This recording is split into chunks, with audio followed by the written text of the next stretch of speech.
ಪ್ರಜಾಪ್ರಭುತ್ವವನ್ನ ಚಂದ ಮಾಡ್ಲಿಕ್ಕೋಸ್ಕರ ನಾವೆಲ್ಲರೂ 23ನೇ ತಾರೀಕು ವೋಟ್ ಮಾಡ್ಲಿಕ್ಕೆ ಹೊರಟಿದ್ದೀವಿ. ಈ ಬಾರಿ ವೋಟ್ ಮಾಡುವಾಗ ಮರೆಯದೆ ಪ್ರತಿಯೊಬ್ಬರು ಕೂಡ ಕಮಲದ ಗುರುತಿಗೆ ಬಿಜೆಪಿಗೆ ವೋಟ್ ಮಾಡಿ ಮತ್ತೊಮ್ಮೆ ಬಾಗಲಕೋಟೆಯಿಂದ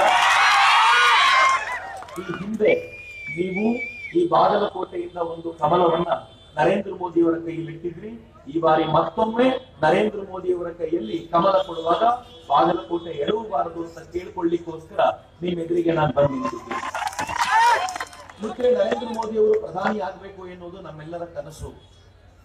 ಅವರು ಈ ಹಿಂದೆ 2014ರಲ್ಲಿ ಒಮ್ಮೆ ಪ್ರಧಾನಿ ಆದ್ರು. ಅವರು ಪ್ರಧಾನಿ ಆಗಬೇಕು ಎನ್ನುವ ಕನಸನ್ನು ಹೊತ್ತಿದ್ದಾಗ ಕಳೆದ ಬಾರಿ ನಾನೇ ಬಾಗಲಕೋಟೆಯ 20 ಕಡೆಗಳಲ್ಲಿ ನರೇಂದ್ರ ಮೋದಿ ಯಾಕೆ ಪ್ರಧಾನಿ ಆಗಬೇಕು ಅನ್ನೋದನ್ನ ವಿವರಿಸಲಿಕ್ಕೆ ಅಂತ ಬಂದಿದ್ದೆ. ಇವತ್ತು ನಾನು ಮತ್ತೆ ನರೇಂದ್ರ ಮೋದಿ ಅವರು ಮತ್ತೊಮ್ಮೆ ಪ್ರಧಾನಿ ಯಾಕೆ ಆಗಬೇಕು ಅನ್ನೋದನ್ನ ನಿಮ್ ಮುಂದೆ ಹೇಳ್ಕೊಳ್ಳಿಕ್ಕೆ ಅಂತ ಬಂದಿದ್ದೀನಿ. ಮಿತ್ರ, ಯಾಕೆ ನರೇಂದ್ರ ಮೋದಿ ಮತ್ತೊಮ್ಮೆ ಪ್ರಧಾನಿ ಆಗ್ಬೇಕು ಅಂತಂದ್ರೆ ಒಂದೇ ಮಾತನ್ನು ಹೇಳ್ಬೇಕು ಅಂತಂದ್ರೆ, ಯಾವ ಪಾಕಿಸ್ತಾನ ಈ ದೇಶದ ಮೇಲೆ ಸದಾ ಮೆರಿತಾ ಇತ್ತು, ಯಾವ ಪಾಕಿಸ್ತಾನ ನಮ್ಮನ್ನ ಕಣ್ಣಲ್ಲಿ ನೋಡಿಯೇ ಗುರಾಯಿಸ್ಕೊಂಡು ನಮ್ಮನ್ನ ಹೆದರಿಸ್ಕೊಂಡು ಕೂರಿಸಿತ್ತು, ಆ ಪಾಕಿಸ್ತಾನ ನರೇಂದ್ರ ಮೋದಿ ಬಂದಾಗಲಿಂದ ಬಾಲ ಮುದುರ್ಕೊಂಡು ಬಿದ್ದಿದ್ಯಲ್ಲ, ಅದಕ್ಕೋಸ್ಕರ ಅದು ನರೇಂದ್ರ ಮೋದಿ. ಯಾವ ಚೀನಾ ಸದಾಕಾಲ ಭಾರತವನ್ನ ತುಳಿಬೇಕು ಅಂತ ಹಾತೊರಿತಾ ಇತ್ತು, ಆ ಚೀನಾ ಭಾರತದ ಎದುರಿಗೆ ತಲೆ ಎತ್ತಲಿಕ್ಕೆ ಹೆದರ್ಕೊಂಡು ನಿಲ್ಲುವಂತೆ ನರೇಂದ್ರ ಮೋದಿ ಮಾಡಿದ್ದಾರಲ್ಲ, ಆ ಕಾರಣಕ್ಕೋಸ್ಕರ ನರೇಂದ್ರ ಮೋದಿ ಮತ್ತೊಮ್ಮೆ ಪ್ರಧಾನಿ ಆಗಬೇಕು. ಯಾವ ಜಗತ್ತಿನ ದೇಶಗಳು ಭಾರತವನ್ನ ಕೇರು ಮಾಡ್ತಿರ್ಲಿಲ್ವೋ, ಭಾರತದ ಬಗ್ಗೆ ತಲೆನೋವು ಕೊಡಿಸ್ಕೊಳ್ತಿರ್ಲಿಲ್ವೋ, ಆ ಜಗತ್ತಿನ ದೇಶಗಳೆಲ್ಲ ಇವತ್ತು ಒಮ್ಮೆ ಭಾರತವನ್ನ ತಿರುಗಿ ನೋಡುವಂತಾಗಿದೆಯಲ್ಲ, ಆ ಕಾರಣಕ್ಕೋಸ್ಕರ ನರೇಂದ್ರ ಮೋದಿ ಮತ್ತೊಮ್ಮೆ ಪ್ರಧಾನಿ ಆಗ್ಬೇಕು. ಮಿತ್ರ, ಯಾವ ದೇಶದ ಎಕಾನಮಿ, ಆರ್ಥಿಕ ಸ್ಥಿತಿ ಬಹುಶಃ ನಮ್ಮಲ್ಲಿ ಅನೇಕರಿಗೆ ಅರ್ಥ ಆಗುತ್ತೋ ಇಲ್ವೋ, ನಾನು ನಿಮ್ಗೆ ಹೇಳ್ಲಿಕ್ಕಿದ್ದೀನಿ. ಭಾರತದ ಆರ್ಥಿಕ ಸ್ಥಿತಿ ಹೇಗಿತ್ತು ಗೊತ್ತೇನು? ಜಗತ್ತು ಭಾರತವನ್ನ ಬಡ ರಾಷ್ಟ್ರ, ದರಿದ್ರ ರಾಷ್ಟ್ರ, ಸಾಲಗಾರ ರಾಷ್ಟ್ರ, ಈ ರಾಷ್ಟ್ರದಲ್ಲಿ ದುಡ್ಡು ಹಾಕಿದ್ರೆ ವಾಪಸ್ ಬರಲ್ಲ, ಭಿಕ್ಷೆ ಬೇಡುವವರ ರಾಷ್ಟ್ರ ಅಂತೆಲ್ಲ ನಮ್ಮನ್ನು ಮೂದಲಿಸ್ತಾ ಇತ್ತು. ನರೇಂದ್ರ ಮೋದಿ ಬಂದ 5 ವರ್ಷದಲ್ಲಿ ಈ ದೇಶ ಬಡ ರಾಷ್ಟ್ರವೆಂಬ ಹಣೆಪಟ್ಟಿಯನ್ನ ಕಳ್ಕೊಂಡು ಜಗತ್ತಿನ 6ನೇ ದೊಡ್ಡ ಎಕಾನಮಿಯಾಗಿ ಬೆಳೆದು ನಿಂತಿದೆಯಲ್ಲ, ಇದಕ್ಕೋಸ್ಕರವಾಗಿ ನರೇಂದ್ರ ಮೋದಿಯನ್ನ ವಾಪಸ್ ಪ್ರಧಾನಿ ಮಾಡಬೇಕು. ಇವತ್ತು ಭಾರತದ ಸ್ಥಿತಿಗತಿ ಹೇಗಿದೆ ಅಂತಂದ್ರೆ, ನಾವು ಬೇರೆ ರಾಷ್ಟ್ರಗಳಿಂದ ಸಾಲ ತಗೊಳ್ಳೋದಿರ್ಲಿ, ಭಾರತ ಇವತ್ತು ಬಡ ರಾಷ್ಟ್ರಗಳಿಗೆ ಸಾಲ ಕೊಡುವ ರಾಷ್ಟ್ರವಾಗಿ ಬೆಳೆದು ನಿಂತಿದೆ. ಇದು 5 ವರ್ಷಗಳಲ್ಲಿ ನರೇಂದ್ರ ಮೋದಿ ಮಾಡಿದ ಸಾಧನೆ ಅಂತ. ಆದ್ರೆ ನರೇಂದ್ರ ಮೋದಿ ಯಾರು ಅಂತ ಕೇಳಿದ್ರೆ, ಯಾವುದೋ ಒಂದು ರೈಲ್ವೆ ಸ್ಟೇಷನ್ ನಲ್ಲಿ ಪ್ಲಾಟ್ಫಾರ್ಮ್ಗಳಲ್ಲಿ ಟೀ ಮಾರ್ತಾ ಇದ್ದಂತ ಒಬ್ಬ ಆರ್ಡಿನರಿ ವ್ಯಕ್ತಿ ಇವತ್ತು ಯಾವ ಎತ್ತರಕ್ಕೆ ಬೆಳೆದು ನಿಂತಿದ್ದಾರೆ ಅಂತಂದ್ರೆ, ಈ ದೇಶದ ಬಡವರನ್ನ ಮೇಲೆತ್ತಲಿಕ್ಕೋಸ್ಕರ ತಮ್ಮನ್ನ ತಾವು ಪೂರ್ಣ ಸಮರ್ಪಿಸಿಕೊಂಡು ನಿಂತಿದ್ದಾರೆ. ಮಿತ್ರ, ಗೊತ್ತಿರಲಿ, ಈ ದೇಶದಲ್ಲಿ ಮೊನ್ನೆ ತಾನೇ ರಾಹುಲ್ ಗಾಂಧಿ ಒಂದು ಮಾತು ಹೇಳಿದ್ದಾನೆ. ರಾಹುಲ್ ಗಾಂಧಿ ಬಹುಶಃ ಸದ್ಯದಲ್ಲಿ ಇವತ್ತು ನಾಳೆ ಚಿಕ್ಕೋಡಿಗೂ ಬರ್ತಿದ್ದಿರಬಹುದು. ಹೋದ ಕಡೆ ಎಲ್ಲ ರಾಹುಲ್ ಗಾಂಧಿ ಹೇಳ್ತಿದ್ದಾರೆ, ಈ ದೇಶದ ರೈತ ಬಡವನಾಗಿದ್ದಾನೆ, ಈ ದೇಶದ ಹೆಣ್ಣು ಮಕ್ಕಳು ಹಿಂದುಳಿದಿದ್ದಾರೆ, ಈ ದೇಶದ ತರುಣರಿಗೆ ಕೆಲಸ ಇಲ್ಲ, ಈ ದೇಶದಲ್ಲಿ ಹಂಗಾಯ್ತು ಹಿಂಗಾಯ್ತು ಅಂತೆಲ್ಲ ಮಾತಾಡ್ತಿದ್ದಾರೆ. ಆದ್ರೆ ರಾಹುಲ್ ಗಾಂಧಿ ಗೊತ್ತಿಲ್ಲ, 65 ವರ್ಷಗಳ ಕಾಲ ಈ ದೇಶವನ್ನ ಆಳಿತು ಅವರ ಅಪ್ಪ, ಅವರ ಅಜ್ಜಿ, ಅವರ ತಾತ ಮುತ್ತಾತಂದ್ರೆ ಆಳಿತು. 65 ವರ್ಷಗಳಿಂದ ಈ ದೇಶದ ರೈತರನ್ನ ಮೇಲಕ್ಕೆ ತರಲಿಕ್ಕೆ ಪ್ರಯತ್ನ ಪಡದೇ ಇದ್ದಿದ್ಯಾರು? ಕಾಂಗ್ರೆಸ್. 65 ವರ್ಷಗಳಿಂದ ಈ ದೇಶದ ಹೆಣ್ಣು ಮಕ್ಕಳನ್ನ ಮುಂದಕ್ಕೆ ಬರದೇ ಇರುವಂತೆ ತಡೆದಿದ್ಯಾರು? 65 ವರ್ಷಗಳಿಂದ ಈ ದೇಶ ಜಗತ್ತಿನ ಮುಂದೆ ಎದೆ ಎತ್ತಿ ನಿಲ್ಲದಂತೆ ಮಾಡಿದ್ಯಾರು? 65 ವರ್ಷಗಳಿಂದ ಈ ದೇಶ ಪಾಕಿಸ್ತಾನದ ಮೇಲೆ ಯುದ್ಧ ಮಾಡಲಿಕ್ಕೆ ಹೆದರುವಂತೆ ಮಾಡಿದ್ಯಾರು? 65 ವರ್ಷಗಳಿಂದ ಈ ದೇಶ ಚೀನಾದೊಂದಿಗೆ ಮಾತುಕತೆ ಮಾಡಲಿಕ್ಕೂ ಹೆದರ್ಕೊಳ್ಳುವಂತೆ ಮಾಡಿದ್ಯಾರು? 65 ವರ್ಷಗಳಿಂದ ಭ್ರಷ್ಟಾಚಾರಯುಕ್ತ ದೇಶ ಅಂತ ಭಾರತಕ್ಕೆ ಹಣೆಪಟ್ಟಿ ಕೊಡ್ಲಿಕ್ಕೆ ಕಾರಣವಾಗಿದ್ಯಾರು? 65 ವರ್ಷಗಳಿಂದ ಬಡ ರಾಷ್ಟ್ರವೆಂಬ ಹಣೆಪಟ್ಟಿ ಭಾರತಕ್ಕೆ ಬರಲಿಕ್ಕೆ ಕಾರಣವಾಗಿದ್ಯಾರು? ಎಲ್ಲಾ ಕಾಂಗ್ರೆಸ್ ಆಗಿರುವಾಗ ಮತ್ತೆ ಈ ಬಾರಿ ಕಾಂಗ್ರೆಸ್ ವೋಟ್ ಹಾಕೋದು ಯಾಕೆ? ಮಿತ್ರ, ಈ ಬಾರಿ ನಿಶ್ಚಯ ಮಾಡಿ, ಯಾರು ಈ ದೇಶಕ್ಕೆ ಅನ್ಯಾಯ ಮಾಡಿದ್ದಾರೋ, ಯಾರು ಈ ದೇಶವನ್ನ ನಾಶ ಮಾಡಬೇಕು ಅಂತ ನಿಂತಿದ್ದಾರೋ ಅಂತವರ ಜೊತೆಗೆ ನಾವು ನಿಲ್ಲುವಂತಿಲ್ಲ ಅಂತ. ಸುಮ್ಮನೆ ಒಂದ್ ಮಾತನ್ನು ಹೇಳ್ತೀನಿ ನಿಮ್ಗೆ. ಕಾಂಗ್ರೆಸ್ ಈ ದೇಶದಲ್ಲಿ ಯಾವ ತರದ ಆಳ್ವಿಕೆ ನಡೆಸ್ತಿತ್ತು ಗೊತ್ತೇನು? ಈ ದೇಶದಲ್ಲಿ ಬಡವರನ್ನಾಗಿಡೋದು, ಈ ದೇಶದಲ್ಲಿ ದಲಿತರನ್ನಾಗಿಡೋದು, ಈ ದೇಶದಲ್ಲಿ ಹಿಂದುಳಿದವರನ್ನಾಗಿಡೋದು, ಹೆಣ್ಣು ಮಕ್ಕಳನ್ನ ನೀವು ಮನೆಯಿಂದ ಆಚೆ ಬರಬಾರದು ಅಂತ ಒಳಗೆ ಕೂಡಿಡೋದು, ಹಿಂಗ್ ಮಾಡಿ ಬೇರೆಯವ್ರ ಮೇಲೆ ಕಾಲಿಟ್ಟು ವೋಟ್ ಬ್ಯಾಂಕ್ ಮಾಡಿದ್ರು. ನರೇಂದ್ರ ಮೋದಿ ಬರೋಕ್ಕಿಂತ ಮುಂಚೆ ಕಾಂಗ್ರೆಸ್ ಏನ್ ಹೇಳಿತ್ತು ಗೊತ್ತಾ? ನರೇಂದ್ರ ಮೋದಿ ಅಧಿಕಾರಕ್ಕೆ ಬಂದ್ರೆ ಹಿಂದೂ ಮುಸ್ಲಿಂ ಜಗಳ ಶುರುವಾಗೋಗ್ಬಿಡುತ್ತೆ, ಇಡೀ ದೇಶದಲ್ಲಿ ನರೇಂದ್ರ ಮೋದಿ ಬೆಂಕಿ ಹಚ್ಚಿಬಿಡ್ತಾರೆ, ಯಾರು ಚೆನ್ನಾಗಿರ್ಲಿಕ್ಕೆ ಸಾಧ್ಯ ಆಗಲ್ಲ, ಮುಸಲ್ಮಾನರನ್ನು ಎಲ್ಲಿ ಕಂಡ್ರು ಹಿಂದೂಗಳು ಹೊಡಿತಾರೆ ಅಂತೆಲ್ಲ ನರೇಂದ್ರ ಮೋದಿ ಬರೋಕ್ಕಿಂತ ಮುಂಚೆ ಹೇಳ್ತೀವಿ. ಆದ್ರೆ ಎಲ್ಲರೂ ಇಲ್ಲಿ ಸೇರಿದ್ದೀರಿ, ತುಂಬಾ ಜನ ಇಲ್ಲಿ ಕೇಳ್ತಿದ್ದೀರಿ, ಎಲ್ರಿಗೂ ನಾನು ಕೇಳ್ಕೊಳ್ಬೇಕಾಗಿರೋದು ಒಂದೇ ಒಂದು, ನರೇಂದ್ರ ಮೋದಿ ಈ ದೇಶದ ಪ್ರಧಾನಮಂತ್ರಿ ಆದ ಮೇಲೆ ಈ ದೇಶದಲ್ಲಿ ಎಷ್ಟು ದಂಗೆಗಳಾಯ್ತು, ಅದಕ್ಕೆ ಪೂರಕವಾಗಿ ಈ ದೇಶದಲ್ಲಿ ಈ ರಾಜ್ಯದಲ್ಲಿ ಈ ಸಿದ್ದರಾಮಯ್ಯನವರು ಮುಖ್ಯಮಂತ್ರಿ ಆದಾಗ ಎಷ್ಟು ದಂಗೆಗಳಾಯ್ತು ಅಂತ ಲೆಕ್ಕ ಹಾಕೊಳ್ಳಿ. ಸಿದ್ದರಾಮಯ್ಯನವರು ಮುಖ್ಯಮಂತ್ರಿ ಆದ್ಮೇಲೆ ಎಷ್ಟು ದಂಗೆ ಆಯ್ತು, ಅದರಲ್ಲಿ 1% ದಂಗೆ ಕೂಡ ನರೇಂದ್ರ ಮೋದಿ ಈ ದೇಶದಲ್ಲಿ ಆಗ್ಲಿಕ್ಕೆ ಬಿಡ್ಲಿಲ್ಲ. ಇದು ಬಿಜೆಪಿಯ ಆಳ್ವಿಕೆ, ಸಿದ್ದರಾಮಯ್ಯನವರು ಕಾಂಗ್ರೆಸ್ನ ಆಳ್ವಿಕೆ. ಮುಸಲ್ಮಾನರಿಗೆ ಕಾಂಗ್ರೆಸ್ನವ್ರು ಏನ್ ಹೇಳಿದ್ದಾರೆ ಗೊತ್ತಾ, ಕೇಸರಿ ಬಟ್ಟೆ ಎಲ್ಲೆಲ್ಲಿ ಕಾಣುತ್ತೋ ಅವರೆಲ್ಲ ನಿಮ್ಮನ್ನು ತುಳಿಲಿಕ್ಕೆ ಬಂದಿರೋದು. ಇವತ್ತೊಂದು 4 ಜನ ಮುಸಲ್ಮಾನರನ್ನ ಕರ್ಕೊಂಡು ಬಂದು ಕಾಂಗ್ರೆಸ್ಸಿಗರು ನಿಮ್ ಜನರದ್ದು ಕೇಸರಿ ಟೋಪಿ ತೋರಿಸಿರ್ತಾರೆ, ನೋಡಿ ಇವರೆಲ್ಲ ಕೇಸರಿ ಹಾಕೊಂಡಿದ್ದಾರೆ ಯಾಕೆಂದ್ರೆ ಮುಸಲ್ಮಾನರನ್ನ ತುಳಿಲಿಕ್ಕೆ ಅಂತ. ಹಿಂಗಂತೂ ಒಂದು ಹೆದರಿಸಿ ಓಟ್ ತಗೊಳ್ಳೋದು ಅಂತ. ಆದ್ರೆ ನರೇಂದ್ರ ಮೋದಿ ಅಧಿಕಾರಕ್ಕೆ ಬಂದ ಮೇಲೆ ಮುಸಲ್ಮಾನರಿಗೆ ಎಷ್ಟು ಲಾಭ ಆಗಿದೆ ಗೊತ್ತೇನು? ನರೇಂದ್ರ ಮೋದಿ ಅಧಿಕಾರಕ್ಕೆ ಬಂದ ತಕ್ಷಣ ಒಂದು ದಿನ ಹೇಳಿದ್ರು, ಮುಸಲ್ಮಾನರಿಗೆ ಹಜ್ ಯಾತ್ರೆಗೆ ಕೊಡುವಂತ ಸಹಾಯಧನವನ್ನ ನಾವು ನಿಲ್ಲಿಸ್ತೀವಿ ಎಂದು. ನಾನು ಅನ್ಕೊಂಡೆ ಮುಸಲ್ಮಾನರ ವಿರೋಧಿ ನಿರ್ಣಯ ತಗೊಂಡ್ರಲ್ಲ ನರೇಂದ್ರ ಮೋದಿ ಅಂತ. ಆದ್ರೆ ಮುಸಲ್ಮಾನರಲ್ಲೇ ಇರುವಂತ ಒಬ್ಬ ವ್ಯಕ್ತಿ, ಒಬ್ಬ ಧರ್ಮಗುರು ನನ್ಗೆ ಫೋನ್ ಮಾಡಿ ಹೇಳಿದ್ರು, ಚಕ್ರವರ್ತಿ ಇಸ್ಲಾಂ ಬಗ್ಗೆ ಕಾಂಗ್ರೆಸ್ಗಿಂತ ನಮ್ಮ ಅನೇಕ ಮುಸಲ್ಮಾನರಿಗಿಂತ ನರೇಂದ್ರ ಮೋದಿ ಚೆನ್ನಾಗಿ ಗೊತ್ತು. ಯಾಕೆಂದ್ರೆ ಇಸ್ಲಾಂನಲ್ಲಿ ಹೇಳಿದ್ದಾರೆ, ಬೇರೆಯವರ ದುಡ್ಡಿನಲ್ಲಿ ಹಜ್ ಯಾತ್ರೆ ಮಾಡೋದು ತಪ್ಪು ಅಂತ. ಅದರಲ್ಲೂ ಹಿಂದೂಗಳು, ಸಿಖ್ಖರು, ಬೌದ್ಧರು, ಜೈನರು ಕಟ್ಟಿರುವಂತ ಟ್ಯಾಕ್ಸ್ ದುಡ್ಡಿನಲ್ಲಿ ನಾವು ಹಜ್ ಯಾತ್ರೆಗೆ ಹೋದ್ರೆ ನಮ್ಮ ಯಾತ್ರೆ ಪೂರ್ಣಗೊಳ್ಳಲ್ಲ. ನರೇಂದ್ರ ಮೋದಿ ಅದನ್ನು ಅರ್ಥ ಮಾಡಿಕೊಂಡು ಹಜ್ ಯಾತ್ರೆಯ ಸಹಾಯಧನವನ್ನ ಪೂರ್ತಿ ನಿಲ್ಲಿಸಿ ಅದನ್ನ ಮುಸ್ಲಿಂ ಹೆಣ್ಣು ಮಕ್ಕಳ ಅಧ್ಯಯನಕ್ಕೆ ಅಂತ ಕೊಟ್ಟಿದ್ದಾರಲ್ಲ, ಅದಕ್ಕೆ ನರೇಂದ್ರ ಮೋದಿ ಅವರಿಗೆ ನಾವು ಹ್ಯಾಟ್ ಆಫ್ ಮಾಡ್ತೀವಿ, ಈ ಬಾರಿ ವೋಟ್ ಅವರಿಗೆ ಹಾಕ್ತೀವಿ ಅಂತ ಮುಸ್ಲಿಂ ಹೇಳಿದ್ರು ನನಗೆ. ಯಾವ ಮುಸ್ಲಿಂ ಹೆಣ್ಮಕ್ಕಳನ್ನ ಕಾಂಗ್ರೆಸ್ ಯಾವಾಗ್ಲೂ ಇವರು ಹೆದರ್ಕೊಂಡೇ ಇರಬೇಕು, ಟ್ರಿಪಲ್ ತಲಾಖಿಗೆ ಒಳಗಾಗಬೇಕು ಅಂತೆಲ್ಲ ಹೇಳ್ತಿದ್ರು, ನರೇಂದ್ರ ಮೋದಿ ಟ್ರಿಪಲ್ ತಲಾಖ್ ಅನ್ನ ನಿಷೇಧಿಸಿ ಈ ದೇಶದ ಮುಸ್ಲಿಂ ಹೆಣ್ಣು ಮಕ್ಕಳಿಗೆ ಕೈ ಒಂದು ಶಕ್ತಿ ತುಂಬಿದಾಗ ಆ ಮುಸ್ಲಿಂ ಹೆಣ್ಮಕ್ಳು ಏನ್ ಮಾಡಿದ್ರು ಗೊತ್ತಾ? ಉತ್ತರ ಪ್ರದೇಶದಲ್ಲಿ 1 ಲಕ್ಷಕ್ಕೂ ಹೆಚ್ಚು ಮುಸ್ಲಿಂ ಹೆಣ್ಮಕ್ಳು ಬೀದಿಗೆ ಬಂದ್ರು.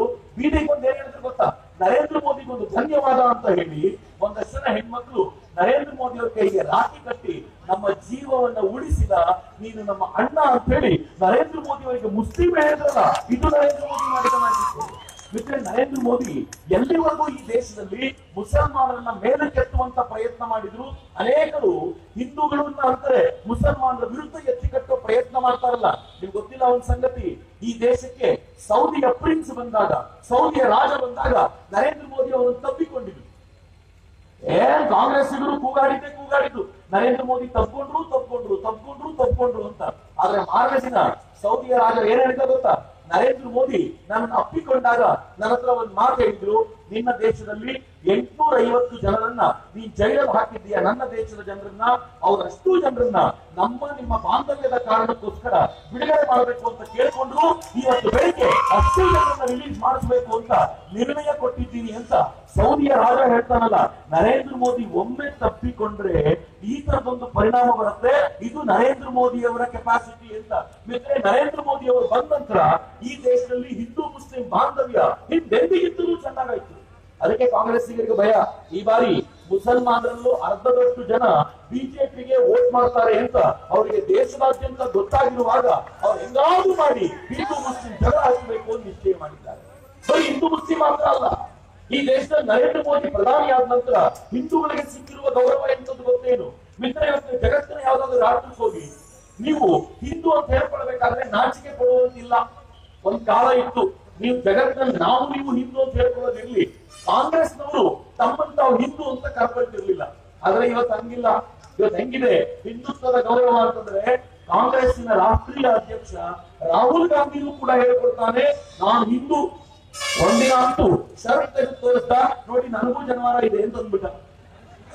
ಒಂದಿನ ಹೇಳಿದ, ನಾನು ಶಿವಭಕ್ತ, ಯಾಕೆಂದ್ರೆ ಗುಜರಾತ್ ನಲ್ಲಿ ಶಿವಭಕ್ತರು ಜಾಸ್ತಿ ಇದ್ದಾರೆ. ಉತ್ತರ ಪ್ರದೇಶಕ್ಕೆ ಬಂದ, ನಾನು ರಾಮಭಕ್ತ ಅಂತಂದ. ಅವರ ತಂಗಿ ಎಲ್ಲಿವರೆಗೂ ಅಂತಂದ್ರೆ, ಆಕೆ ನೇರವಾಗಿ ಹೋಗಿ ಗಂಗೆ, ಯಮುನೆ, ಸರಸ್ವತಿಯವರು ಸೇರುವಂತ ಕುಂಭ ಮೇಳದಲ್ಲಿ ನೀರಿಗಿಳಿದು ಸ್ನಾನ ಮಾಡ್ತೀನಿ ಅಂತ ಹೇಳಿ, ಎಷ್ಟು ಚೆನ್ನಾಗಿದೆ ನೀರು ಅಂತ ಹೇಳಿ ನೀರು ಕುಡಿದು. ಯಾವ ಗಂಗೆಯನ್ನ ಮುಟ್ಲಿಕ್ಕೆ ಎಲ್ಲರೂ ಹೇರಿಸ್ಕೊಳ್ತಾ ಇದ್ರು, ನರೇಂದ್ರ ಮೋದಿ ಅದನ್ನು ಶುದ್ಧಗೊಳಿಸಿ ಎಲ್ಲರೂ ಸ್ನಾನ ಮಾಡುವಂತೆ ಮಾಡಿದ್ರಲ್ಲ, ಇದು ನರೇಂದ್ರ ಮೋದಿ ಹಿಂದೂಗಳಿಗೆ ಮಾಡಿದ ಗ್ರೇಟ್ ಉಪಕಾರ ಅಂತ ಮಿತ್ರ ಗೊತ್ತಿರ್ಲಿ. ನನ್ನೊಬ್ಬ ಮಿತ್ರ ಹೇಳ್ತಿದ್ದ, ನರೇಂದ್ರ ಮೋದಿ ಬರೋಕ್ಕಿಂತ ಮುಂಚೆ ಹಿಂದೂಗಳು ಅಂತ ಹೇಳ್ಕೊಳ್ಳಿಕ್ಕೆ ನಾಚ್ಕೊಳ್ತಾ ಇದ್ದ ಕಾಂಗ್ರೆಸ್ ಲೀಡರ್ಗಳು ಏನ್ ಮಾಡ್ತಿದ್ರು ಗೊತ್ತಾ, ಅವರು ಇಫ್ತಾರ್ ಕೂಟಕ್ಕೆ ಹೋಗಿ ಬಿರಿಯಾನಿ ತಿಂದು ಕೈ ತೊಳ್ಕೊಳ್ತಾ ಇದ್ರು. ನರೇಂದ್ರ ಮೋದಿ ಬಂದ್ಮೇಲೆ ಗಂಗೆಯಲ್ಲಿ ಮೈ ತೊಳ್ಕೊಳ್ಳುವಂತೆ ಮಾಡಿದ್ರಲ್ಲ, ಇದು ನರೇಂದ್ರ ಮೋದಿ ಮಾಡಿದ ಮ್ಯಾಜಿಕ್ ಅಂತ.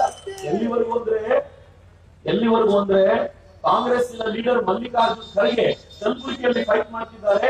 ಹಿಂದೂ ದೇವರುಗಳನ್ನು ಕಂಡ್ರೆ ಯಾವಾಗ್ಲೂ ಬೈತಿದ್ರು, ದೇವಸ್ಥಾನಕ್ಕೆ ಹೋಗ್ಬಾರ್ದು, ದೇವಸ್ಥಾನಕ್ಕೆ ಹೋಗೋದ್ರಿಂದ ಹಾಳಾಗುತ್ತೆ, ಹೀಗೆಲ್ಲ ಬೈತಿದ್ದಂತ ಕಾಂಗ್ರೆಸ್ಸಿನ ಲೀಡರ್ ಮಲ್ಲಿಕಾರ್ಜುನ ಖರ್ಗೆ ಈಗ ದೇವಸ್ಥಾನಗಳಿಂದ ದೇವಸ್ಥಾನಕ್ಕೆ ಹೋಗಿ ಹೇಳ್ತಾರೆ, ನಾನು ಹಿಂದೂ.